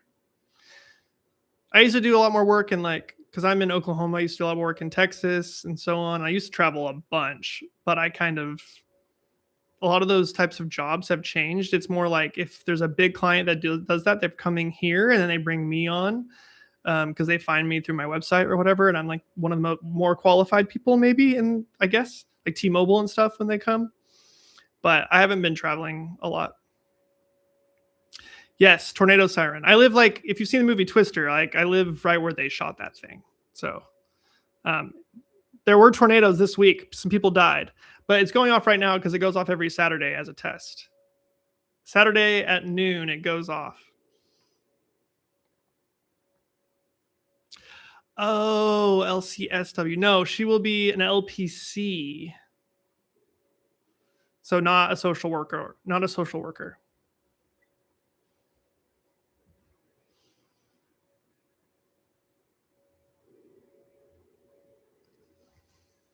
Got to come to New York. Yeah, I like New York. Spence is doing. Could you imagine if there was a real tornado and I was just live streaming it? That would be a very Oklahoma thing to do because we're not really afraid of tornadoes here because we're so used to them. The joke is that people go out on their patio when the tornado comes just to look at it, which is insane. I do have a basement though, which there's almost no basements in Oklahoma, but my house is old enough that I have a basement. You got a family that lived in Oklahoma. They left after a year. He's a storm chaser. That would be like one of the most epic things if it just turned into me like chasing the tornado. I mean, we were on a tornado watch last night. They thought that it was going to be really bad because it was like 77 degrees and the cold front was coming in. It did hail and storm, but there wasn't tornadoes. But then the day before there were some out in the rural areas and it like took out a bunch of stuff. There was one with multiple vortices and I think 2 people died, which sucks.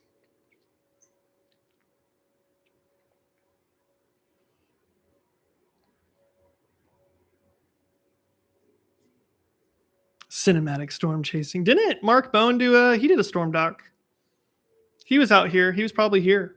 Definitely in Kansas. War Machine. No, I haven't seen that.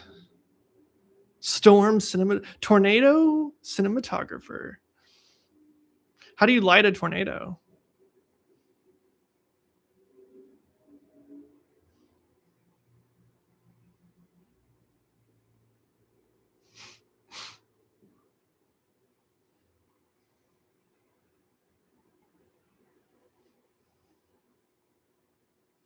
Throw Pavo tubes in it.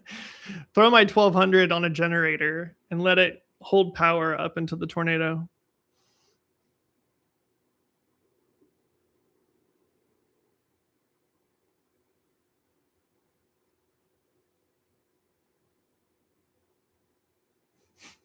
Brandon said the same thing. Guys, I need my Pavo tubes, all right?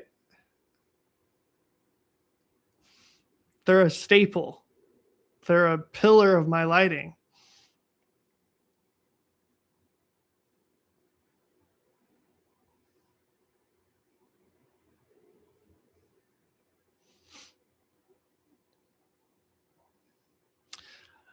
All right, here we go. It's my every 15-minute drop of the school community. You guys want to chat more, you should jump in.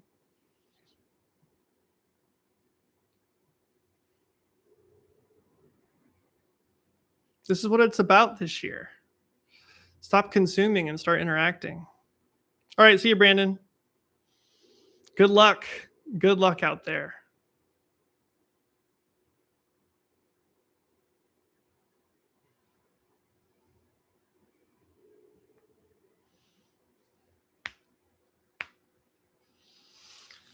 What else we got in the question territory today? I noticed there's almost never lighting questions, which I find pretty fascinating.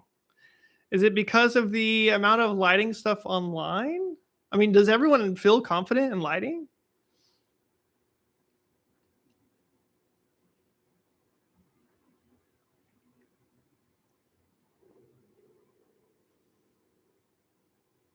I mean, that's great. We don't have to talk about lighting. I'm very curious about that.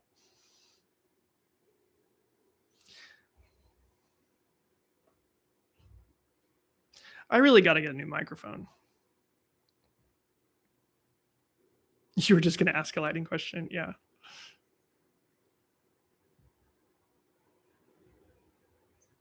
Cam culture. You're right. You're right. And I think I've had a lot of videos that have attracted a lot of people because of my camera videos. Lighting is always so chaotic on set that it's like have to forget everything you learn and just make it work in the moment. Yeah, that's exactly why my course is like designed around these parameters, so you don't have to feel that way. But yeah, I mean, you're always it's a puzzle. It's a puzzle that you're trying to solve it. No, okay, so we've got a gobo, we've got a spotlight mount with a gobo here, and then we have a light mat with a big inflatable diffusion on it here. There's no window, but that's what's cool is it looks like a window.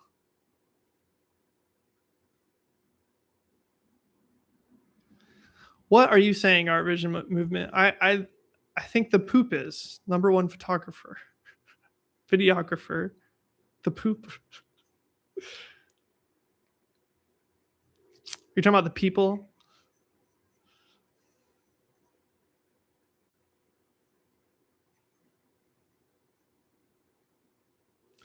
Behind me in the other room. That's just window shears, baby. And sunlight. I was like, is poop a new acronym? People of optimal performance. All right, here we go. Shorts. What do you mean shorts? Let's see. Photographer, videographer, cinematographers. Yeah.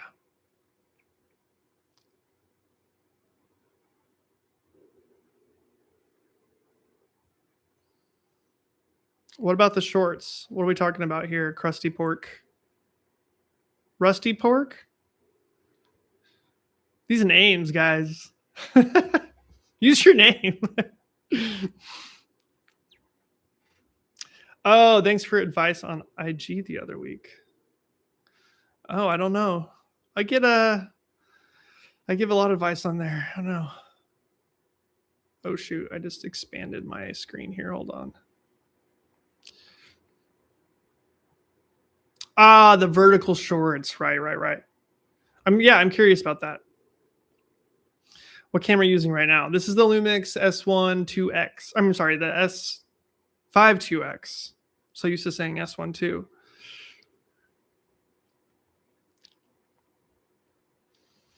Shooting on TT Artisan's 40 millimeter F2 T2 F2 with an ND filter on it and a quarter black Pro Mist. Yeah, I think vertical only shorts. I think someone should try it. I don't know who's done it yet, but I think someone should be the person that does it. I think if you set it up like people are setting up short content, like the actual verticals, I mean, I think there's something there. I think you make a 5-6 minute short film, you upload it 30 to 60 seconds at a time, and you probably would have to have like a page for it. And so like it comes up in the feed differently.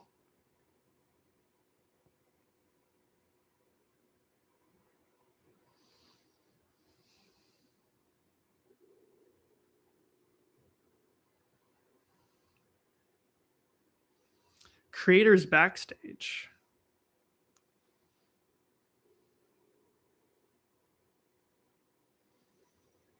In LA, there's a tons of AI written shorts being shot. Hate that. I know there's a lot of verticals and they pay kind of normal rates, but they work fast, right? The AI bit sucks though. Are those getting traction? Like, do people actually watch those? Seems like they're at least trying. Like maybe people are watching those.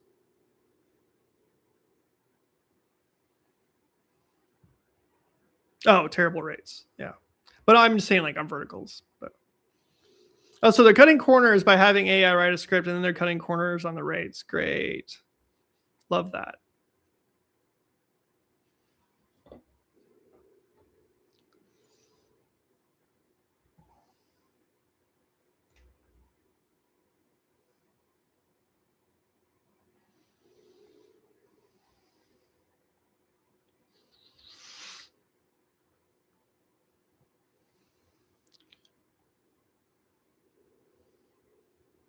Debating making YouTube videos live.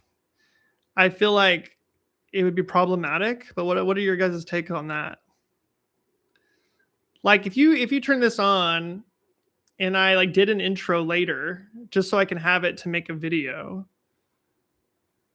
and then I made the video basically to you guys, and you guys could chime in with questions, and then I could add that to the video. Obviously, it wouldn't be like a camera test video; it'd be more of like a advice video. But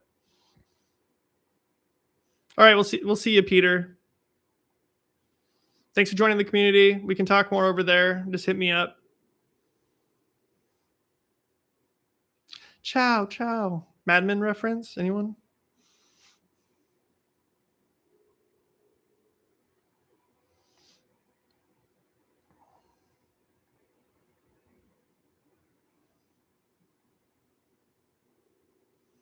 See, I'm still rolling over here. I'm shooting some video here of this at 1080p.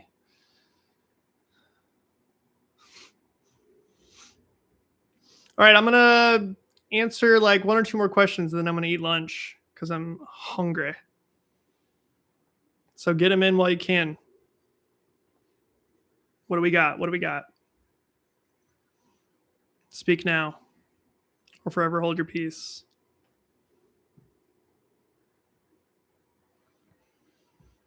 Should be back on here Monday as well.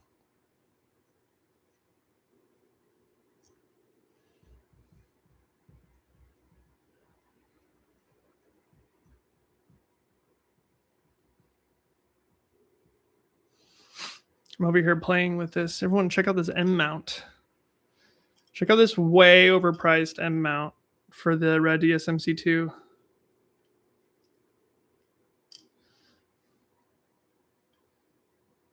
I've got the PL mount on my camera right now, but this thing was like $800, guys.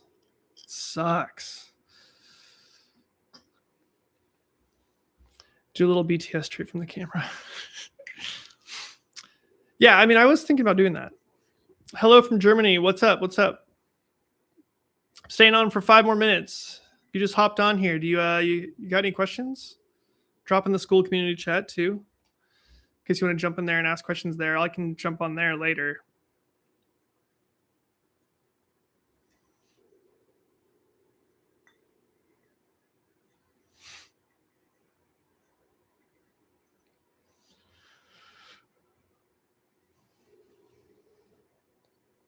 We did it though. We got to 100 members, folks. So tight.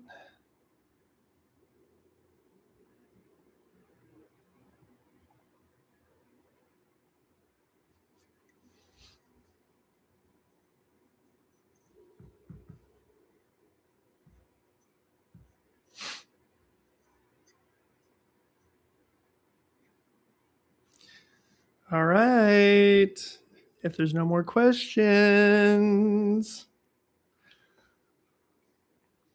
I'll do another one of these soon. I'm gonna do I'll do a live color. I know I just made that video, but I think I could.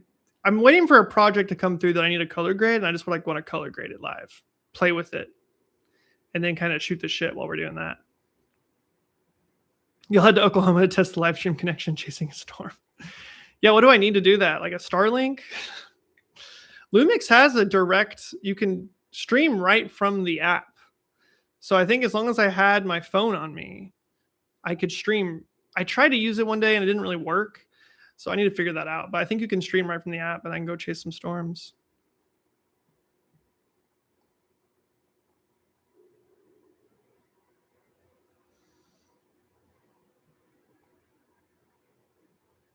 Yeah, just a hotspot.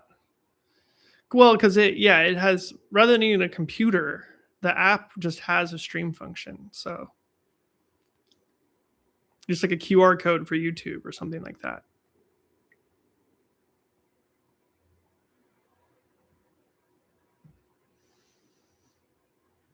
Some more people have joined.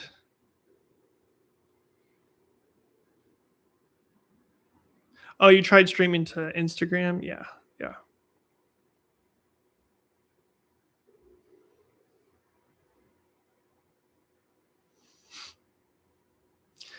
Okay, folks, I'm gonna hop off. Don't forget about the school community. Come say hi, and I'll try to make a video here next week.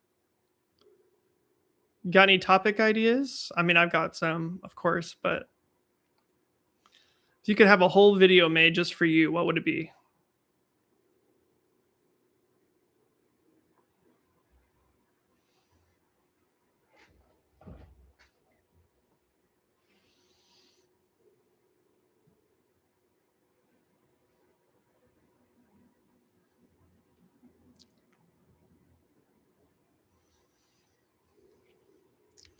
I see the little counter go up when people jump on the stream, and then I'm like, well, I can't leave. We got some new people back, you know? But I'm getting really hungry. You guys want to watch me cook my lunch? Stream key, and yeah. Shaping natural light. Cinematic lunch video? I don't think my lunch would be very cinematic though. So, and how do you light and cook at the same time?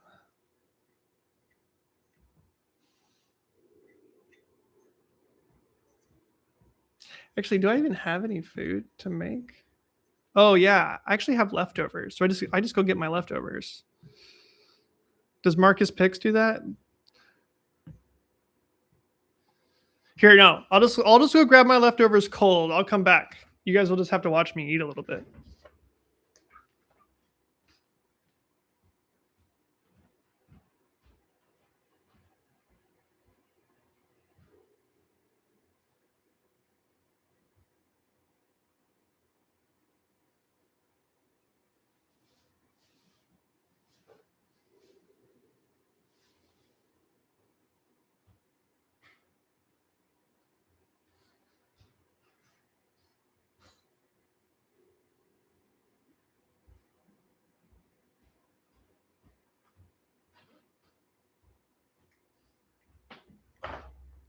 And we're back.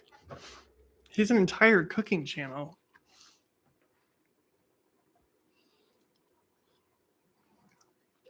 I've never watched one of his videos.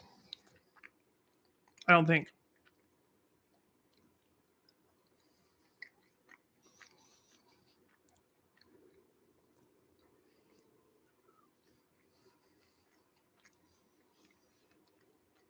Are we talking about the guy with the blonde hair?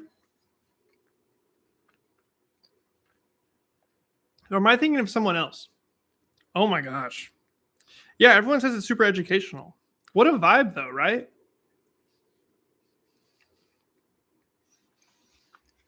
Let's check this guy out.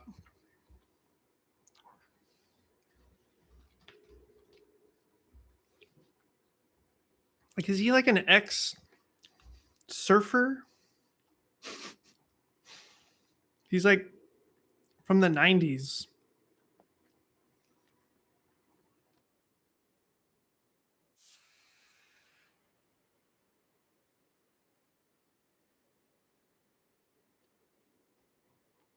Here, do you guys want to watch this with me? Son, I have a new favorite that's the most powerful, smallest light that you could possibly take outside, and that just blows everything away that I've been showing you so far. The Godox RS60 is just way too. Oh shit. I left my fridge open. Hold on. Wow.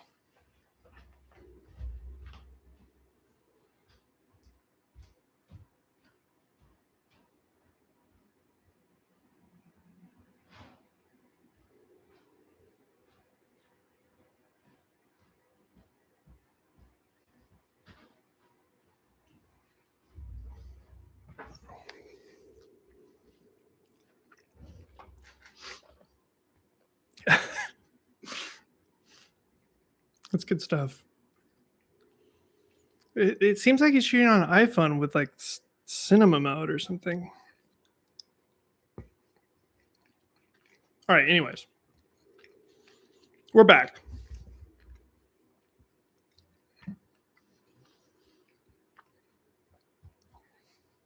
What's everyone being inspired by these days? Shows or movies, cinematography wise?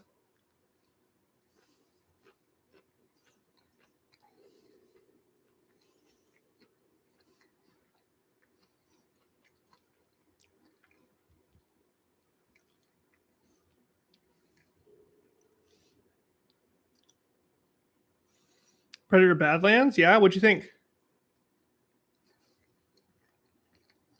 I liked it. Wasn't like the best thing, but it was good. Yeah, it was entertaining. He gets it.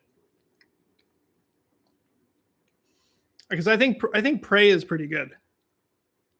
Like for what it is. It knew what lane it was in and it like kind of owned it.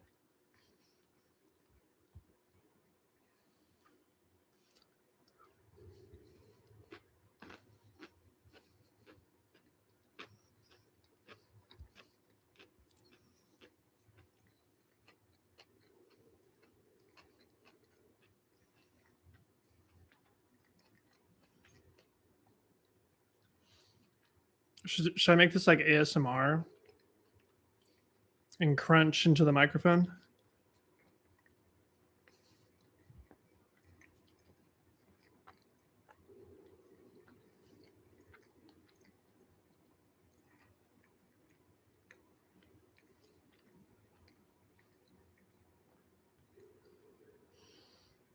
All right. We just passed the 100 member mark over in school. So that nice number is now gone. That's okay. The more the merrier.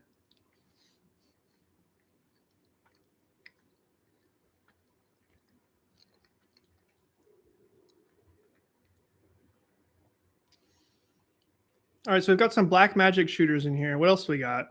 What else is everyone shooting on?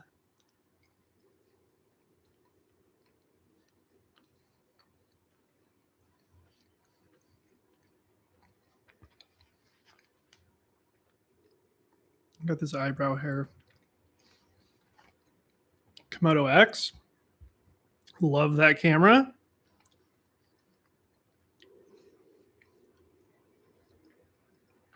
What's the lens choice for the Komodo X?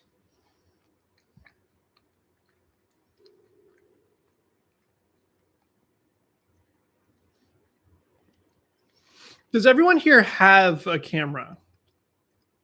Like, is that the surely, right?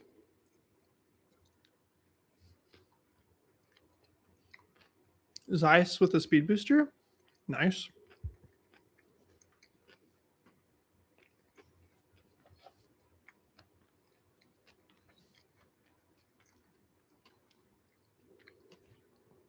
Do you feel like you see the chromatic aberration on those Zeiss? Or is it kind of accentuated with the speed booster?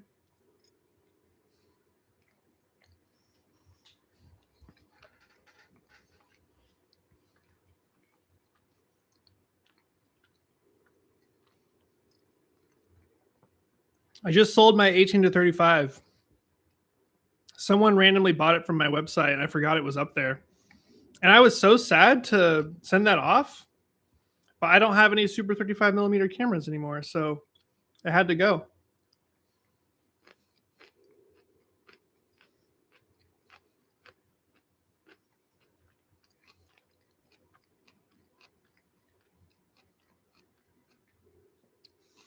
Okay, we got the S1 II, but you really want an S1R2 for photography.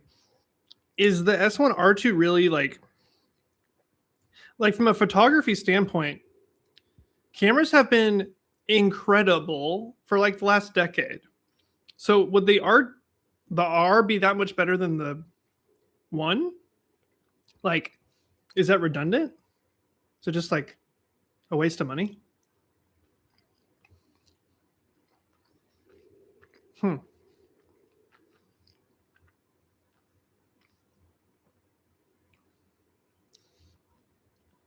back to the Zeiss. Yeah, particularly on the 35 and 85. Sure.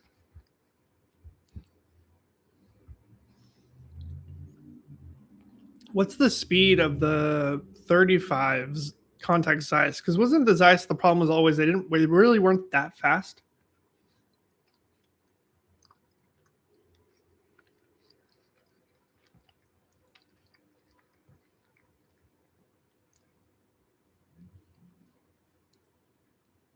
Yeah, I guess all I'm saying is you need 45 megapixels really.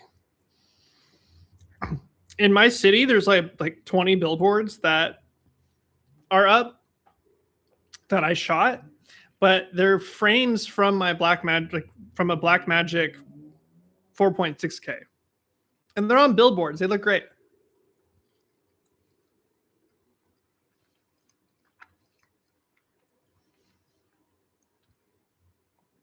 The 35 is 1.4. I mean, that's actually pretty sick. Yeah, megapixels doesn't really matter.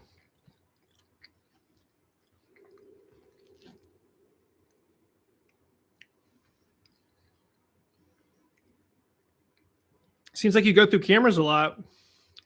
What's the deal? What's the deal? Why'd you switch cameras?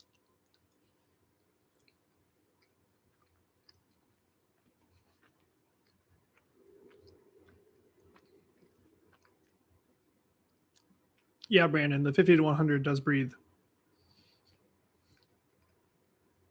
Figuring out what I like the most. That's fair. Yeah, I feel like you could always rent too, to kind of. You can even do like I think it'd be fun. I think a lot of people should do this. YouTubers do this. I do this because we can, but like rent a few cameras, set up a little shoot, light a scene and shoot it and kind of decide which one makes sense for you. I see. You want to have time with the camera. Mm-hmm.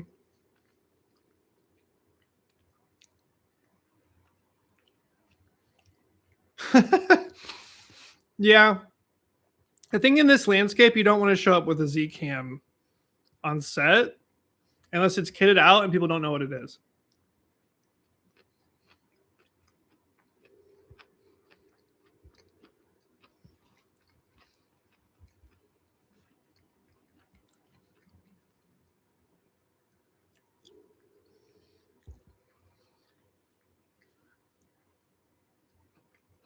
If you wanted to get a camera specifically, like knowing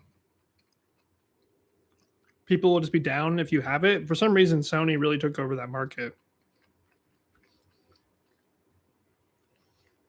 But Red still has its position there, thank goodness.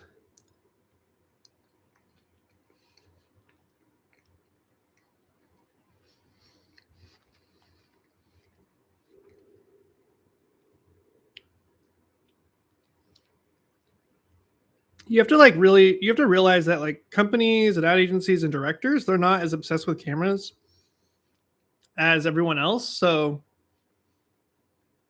there's always a little bit of a brand bias because they're always like a year or two behind.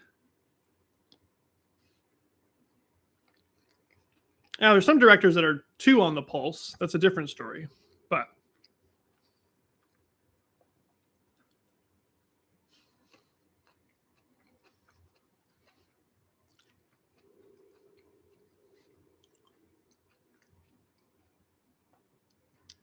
yeah, Lynn's choice. Sure.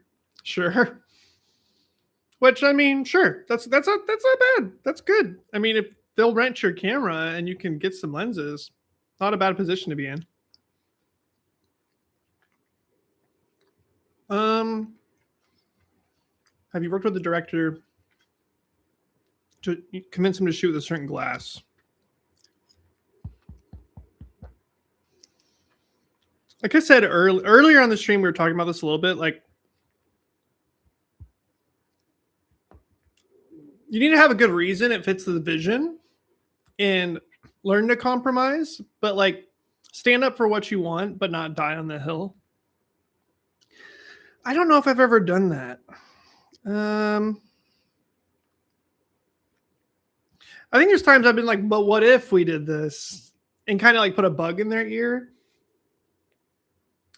but then I've like gone home after the meeting and then I've kind of thought about how maybe they were right, but I've never really had to convince someone.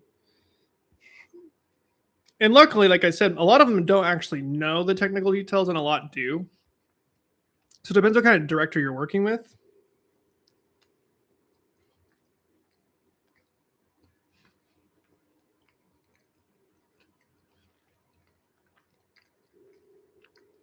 And we are back.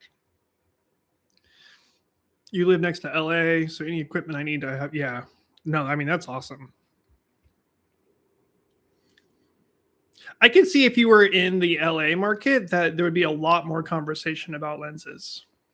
Like a lot more conversations. It would be also like built into the budgets. It'd be a lot more topic. In a lot of other markets, that would not be a thing. And obviously budget size matters a lot when it comes to lenses because lenses can eat up a budget fast.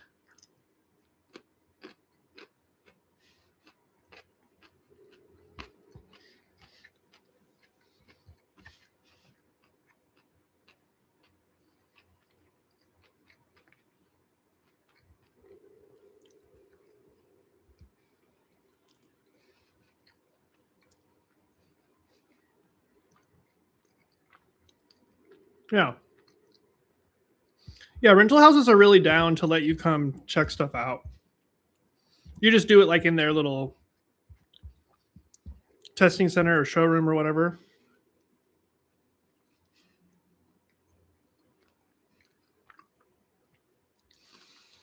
Yeah, I don't know. I feel like in most markets now, everyone owns their own camera. I think unless you're shooting big budget TV and movies, you just essentially own your own camera at this point. I mean, it's a terrible financial decision to not.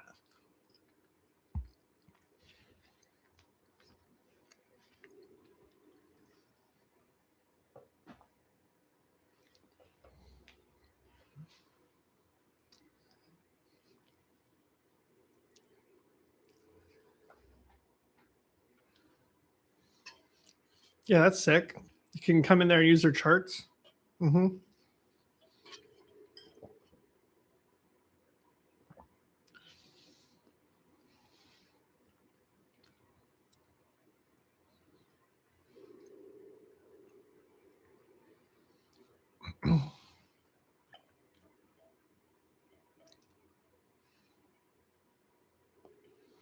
Yeah, I think when people rent out cameras like in the smaller markets, it's because like maybe a really big client, like not everyone owns Alexas, but maybe that's called for the shoot or Venice. But around here now, I think there's like 3 Venices in my smaller market.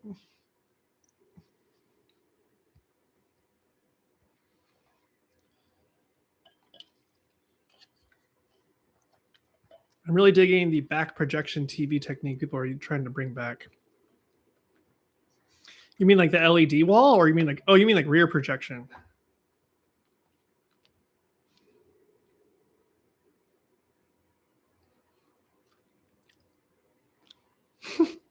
I mean, I always rent the gear to the company. I mean, if you hire me, I'm always going to have a line item for myself, a line item for my camera kit, full kit, and then you'll have a line item for my van. So, and I'm kind of a stickler about that. Like, make sure that you're getting paid for those things. Yeah, I guess you could rent it back from yourself, and maybe there's some sort of tax thing there that could happen, but my main camera is the Red Monstro.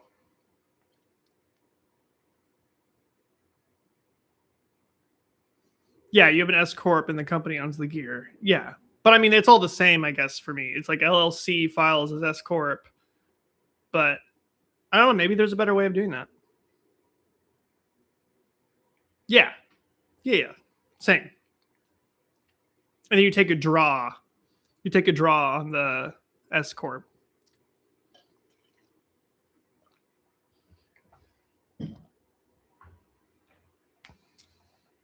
Yeah, the S corp thing saved me a ton of money on taxes by cutting myself a check.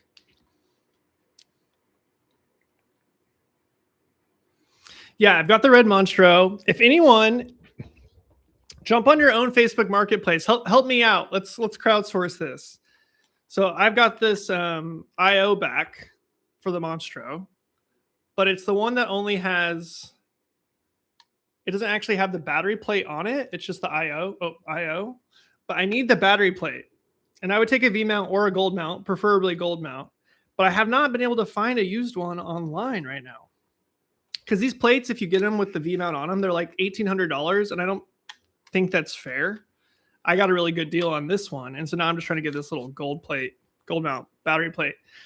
But I haven't seen any in my area. I haven't seen any on eBay. So if you guys want to jump on your Facebook marketplaces, help a guy out. Yeah, the IX Spender is 800, but like on a lot of sites, it's like 1,800 if you get the one with the V mount on it. Yeah, just DSMC2 battery plate is what I would type in. I wouldn't type in expander or any of that stuff because this is the expander, so I don't need that. I just need the plate. It's just either the V mount part or the gold mount part. The gold mount one is slim, and so that's what I would prefer. Whereas the V mount ones can be tall and they look stupid.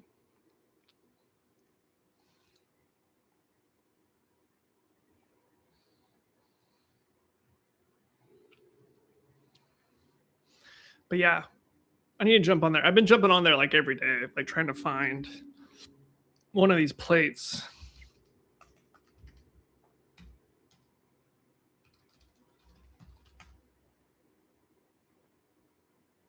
Oh, see, one at the top on eBay for parts, but that's like exactly what I need.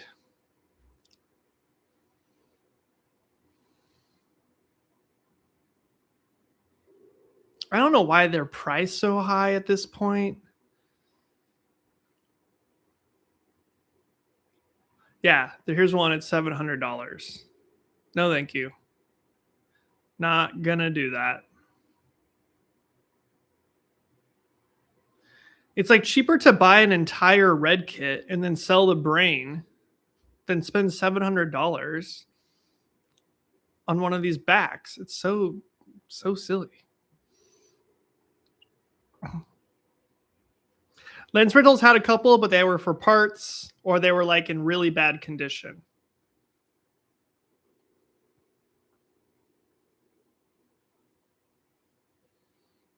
I'm gonna catch up here.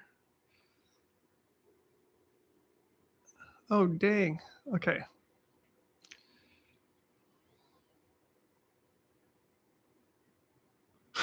Shutter angle is funny with Sony, yes. Rear projection, the DIY LED wall.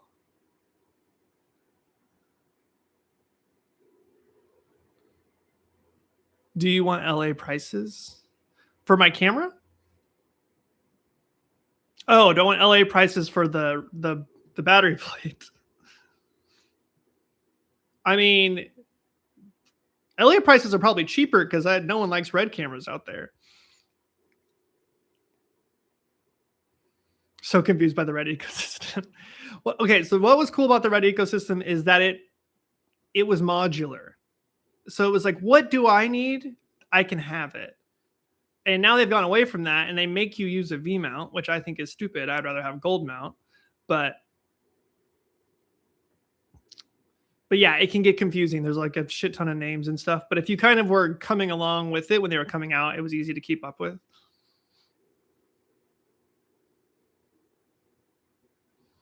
Yeah, they'll make a box style camera for sure. The problem is that Lumix and the other division were separate. It's all about the raw though. They got the ProRes raw, they got ProRes, but like everyone should just be buying Black Magics and Reds, guys. Like get the raw internally. Don't buy Canon though, because their color space is weird.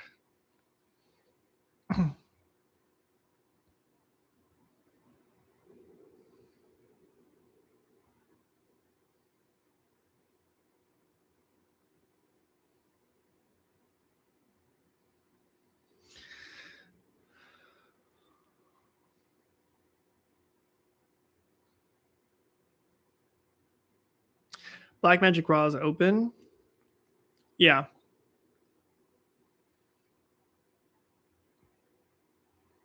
But like you want a cinema camera body, and then you want that. So you might as well be shooting Blackmagic. And I know I've said this forever on my channel, but it just depends what you do, I guess.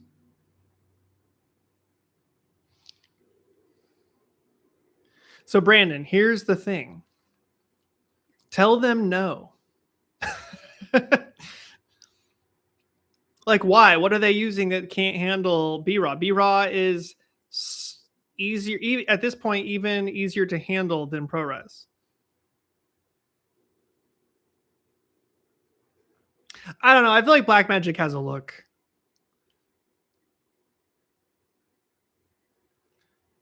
I think it's enough of a look that I wouldn't want to shoot like a 6K next to a 12K, or like I wouldn't want to shoot any of this. Like if I had to have two for some reason, I'd want the same sensor still. Of course, you can fix any of it, but like ideally, you're using the same sensor. At the end of the day, it's a different sensor. Like Team Blackmagic and L mount. I think that's a great combo. I've got a bunch of L mount adapters. I've got an L mount, PL mount, and so I think that's a really good one.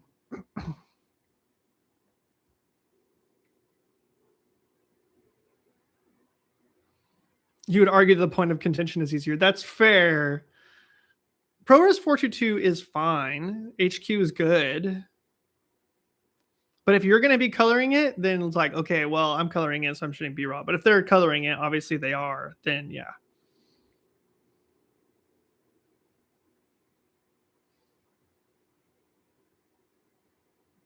I mean, ProRes internal on the Lumix is sick. Woo, Rec 709 delivery.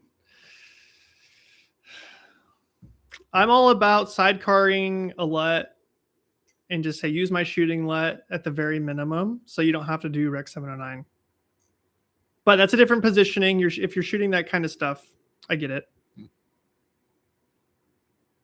Do you want to be shooting that kind of stuff? That's like really what I'm going to go through in my coaching program, is trying to like just help people transition out of shooting one-man band style stuff and move into just being a cinematographer, like working with crews. And maybe that's not your bag, but that is what I'm going to be trying to do over there.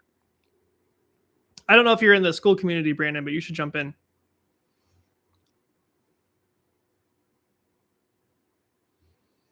The link, I'll drop the link again. Here we are, dropping the link. If Lumix had that uncompressed ARRI log, that would be crazy.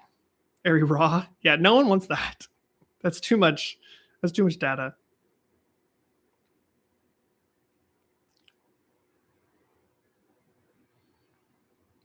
No, I work directly with the agencies a lot of times. But I become buddies with the people, and I'm like, this is how I would do it. Do this for free. I'll do color for free at this point. I'm now including it in my packages because I just don't want to deal with that. Social work, solo style. Then I also do gaffing and cinematography with crews when needed. That's cool. That's not a bad position to be in. But I'm all about going all in on one thing, because then you get really good at that thing. You position yourself differently. You can charge more specifically for it. I'm just all about it. But I know a lot of people are just wearing a lot of hats at this point. You're 40. You'd rather build a bag at this point. Well, yeah. I mean, but that's the thing, is like, you can, in a lot of scenarios, ask for more money per day as a cinematographer. You know what I mean? So yeah, it is hard. It is hard to guess, but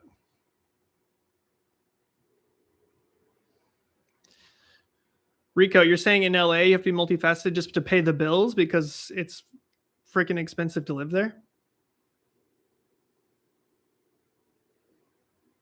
Which, I mean, I get that. That's how it is for a lot of people everywhere, to be honest. But I feel like I'm like Paul from Dune, but there is a way.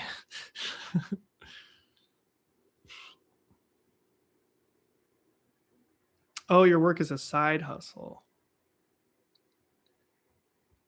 That's sick.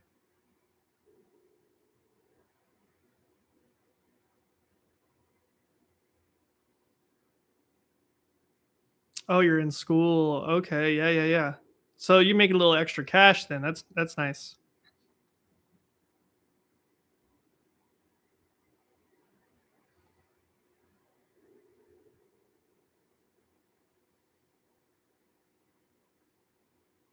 Disabled veteran gang. Dang.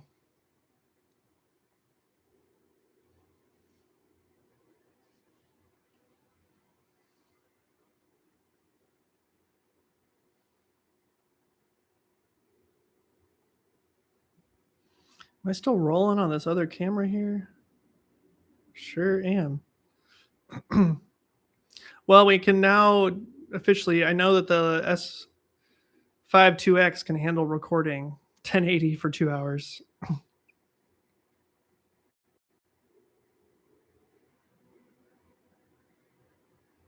Pretty much just following order.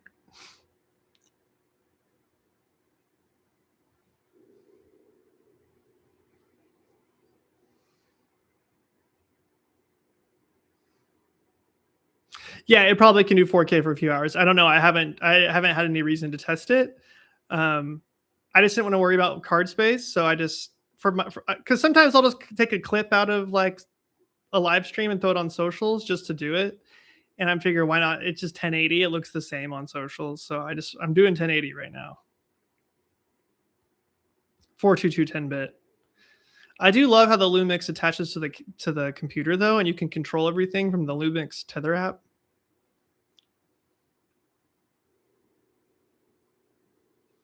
Yeah, I've got it plugged in USB, so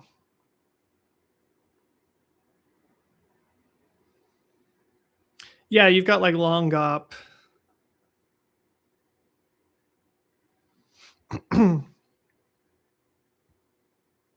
I still got to figure out my LUT workflow though. I need to build a new LUT because these live streams, I can't get the LUT to come through correctly. Like, look at this. Why does that look like total garbaggio?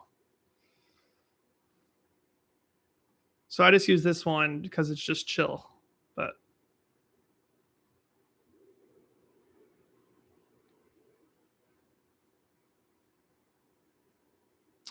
this is my oldest piece of kit that I still use.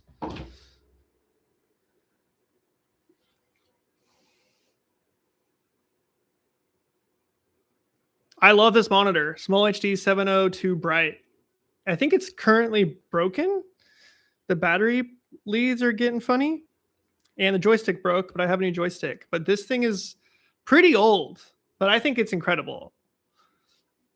I love this thing. Like, I don't like all the new touch screens. Like, this one has like more of the matte finish. I mean, it's reflective, but it has more of a matte finish. And I like the joystick. You don't get fingerprints all over it. And I love the color on it. It's really, really nice. Odyssey Q7 or 7Q, yeah, Q7, 7Q. Woo, that's like a big old monitor. That's old, but that was cool because it could actually record some raw into it at the time.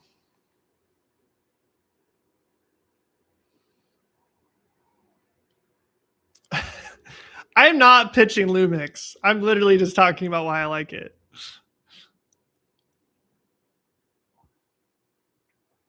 Yeah, portable power supply. I have this old 900-watt battery that I still use on every single shoot as like a brick battery, and you can't buy it anymore. Yeah, you know me shilling out, dude. I mean, I'd get the bag if Lumix came up to me and was like, "Here's that money," and they were paying creators like 20 grand a year, something like that, to use their cameras. Like, I don't know, you guys probably saw that online. You probably didn't know that price. I don't know the actual price, but it was like something like that, just to like. And I was like, I don't care what camera I use. Like, I care. I shoot on my Red, but like, the camera doesn't matter. But I wouldn't be like a super shill or anything. Try our new Mocha Drink Classic.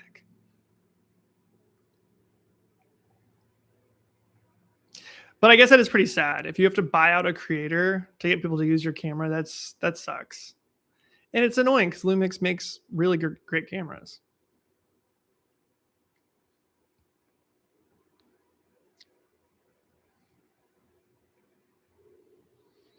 What do we got? It's almost been on here for 2 hours and 11 minutes. I'm going to hop off soon, probably.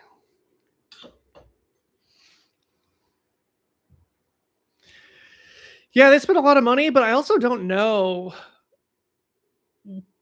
if they really did as much as you think when it comes to the influencers. What I found is like a lot of the Canadian market and European markets, it seemed like those Sony establishments spend more than the US. But I think people just liked the Sonys. And so that's what happened. Pocket Dimensions, what's up?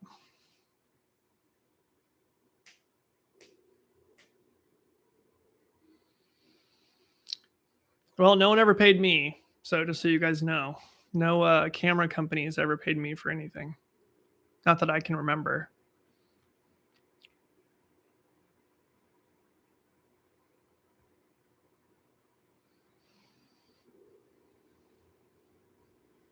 Sony probably hates me. They're like, Spencer doesn't like Sonys. Screw that guy.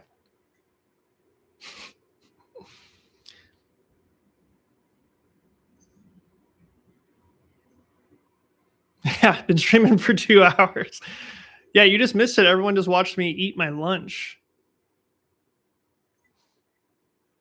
Hey, if you're just jumping in, I'm going to do my shout out for the school community one more time before I go. You should jump in there to hang out more.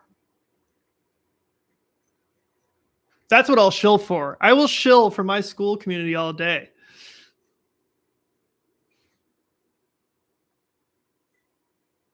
Well, they're putting them in the GH45 first, probably because of technical limitations.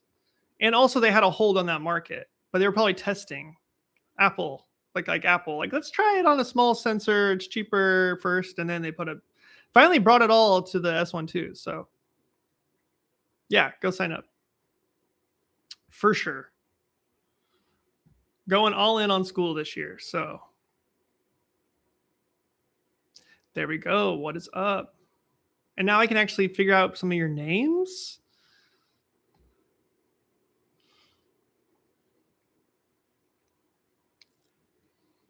I think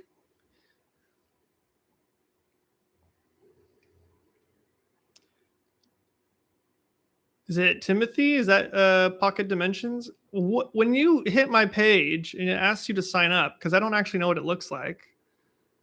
Does it say join group and then I have to let you in? You don't see the other tiers when you jump in, do you?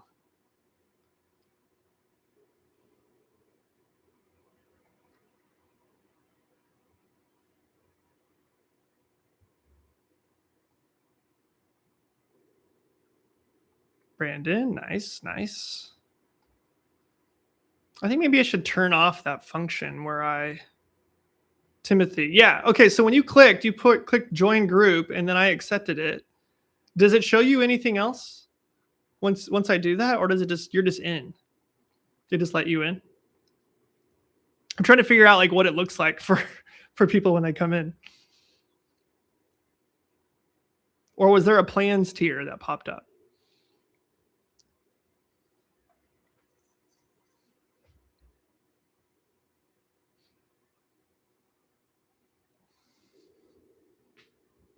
Rico, I don't know what the eyes are for.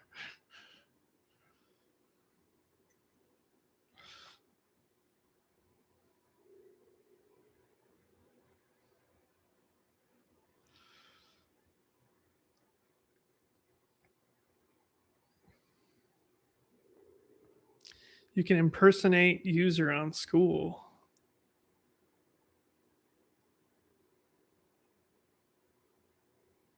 What's going on here, guys? I don't know what's going on. You're going to an Inland Empire Strikes Back convention today. Star Wars nerds.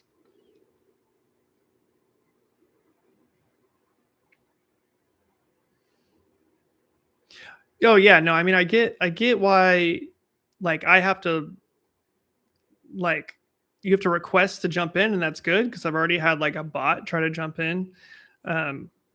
But I didn't know if it showed you other stuff once you entered the school community. like if it showed you the second tier, because I mean, yeah, it doesn't matter. I was just curious.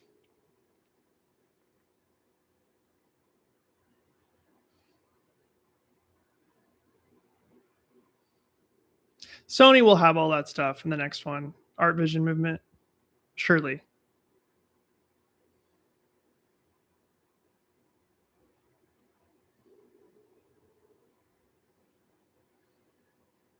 I feel a certain type of way when I show up to a shoot and someone has an FX3.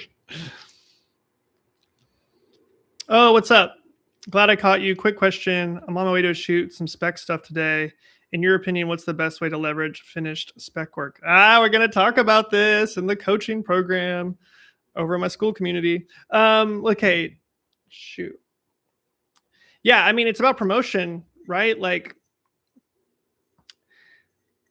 here, let me just show you like my website real quick. I think, and I'm going to probably redesign this a little bit, but I'm a big believer in like trying to be direct and fast now.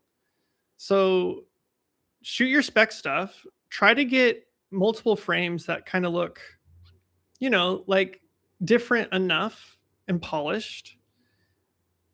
And then, like create a landing page that just shows bangers like this. Can everyone see this? Yeah. You want a landing page that's just bangers. And like say who you are.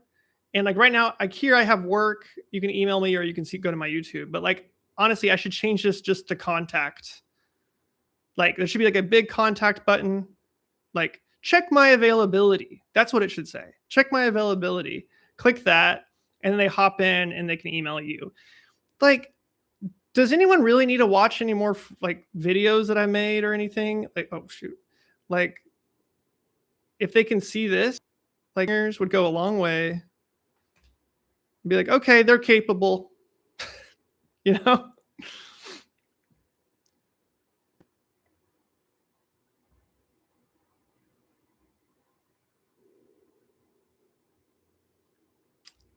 So that's what I'm thinking. And then, you want to send it to people, post on your Instagram, cold email people, cold message people. Don't be afraid to do that. The worst that can happen is that they just know that you exist now and they don't hire you, but at least they know that you exist. And maybe one day you'll pop up in their brain. So I hope that helps. Hey, on a real note, and I'll be talking about that more in my school community. So you should jump on there. I'll kind of drop the link again because I'm a shill. Hey, on a real note, have you heard of the R2 project? They reached out to me. They wanted to send me the speed booster. I think that's what you're talking about, right? Yeah, they wanted to send that to me. I just don't have a reason for it anymore. I don't have a super 35 millimeter. Yeah, right on, Robert.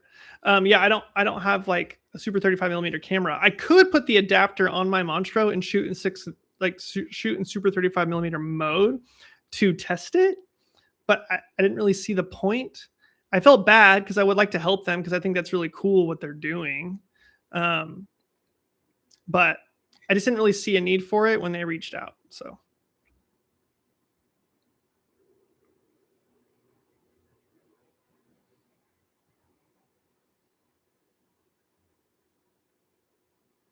the TIFF grab is one of the best moves I've done for email outreach.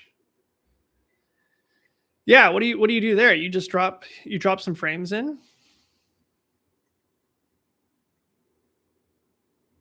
Oh yeah, they don't want to click on a link. They don't want to go watch a video that like force them to see the thing. You got to think about like everything like business. Like everything is a trickle down effect. Like if 1 million people see your thing, only a few percent are going to take action on that. So there's the same thing with your emails. So make them the first time they see you, it needs to, your like frames need to be there. Like I totally agree with that. I totally agree with that email idea. Wonder how that could be developed a little bit. I will drop relative frames to what they think emotionally. Could be good. Or like if you're getting messaged about a certain type of work, yeah, send that work shots that you've done already that created that style. And so there's like, okay, there it is. Don't really think twice about it.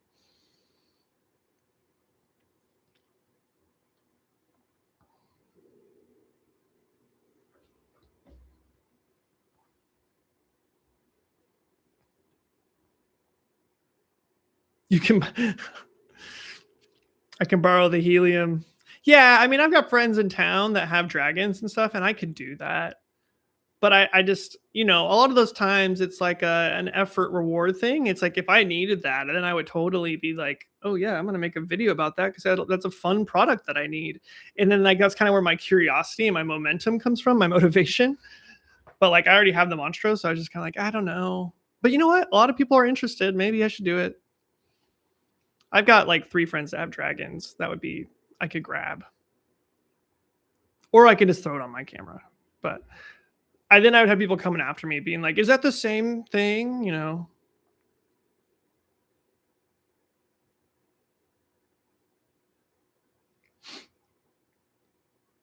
just canceled a relationship for a piano gallery and spoke with the market for one of the biggest piano brands. And used people they know in the tips and made sure it had it in the social proof. Interesting.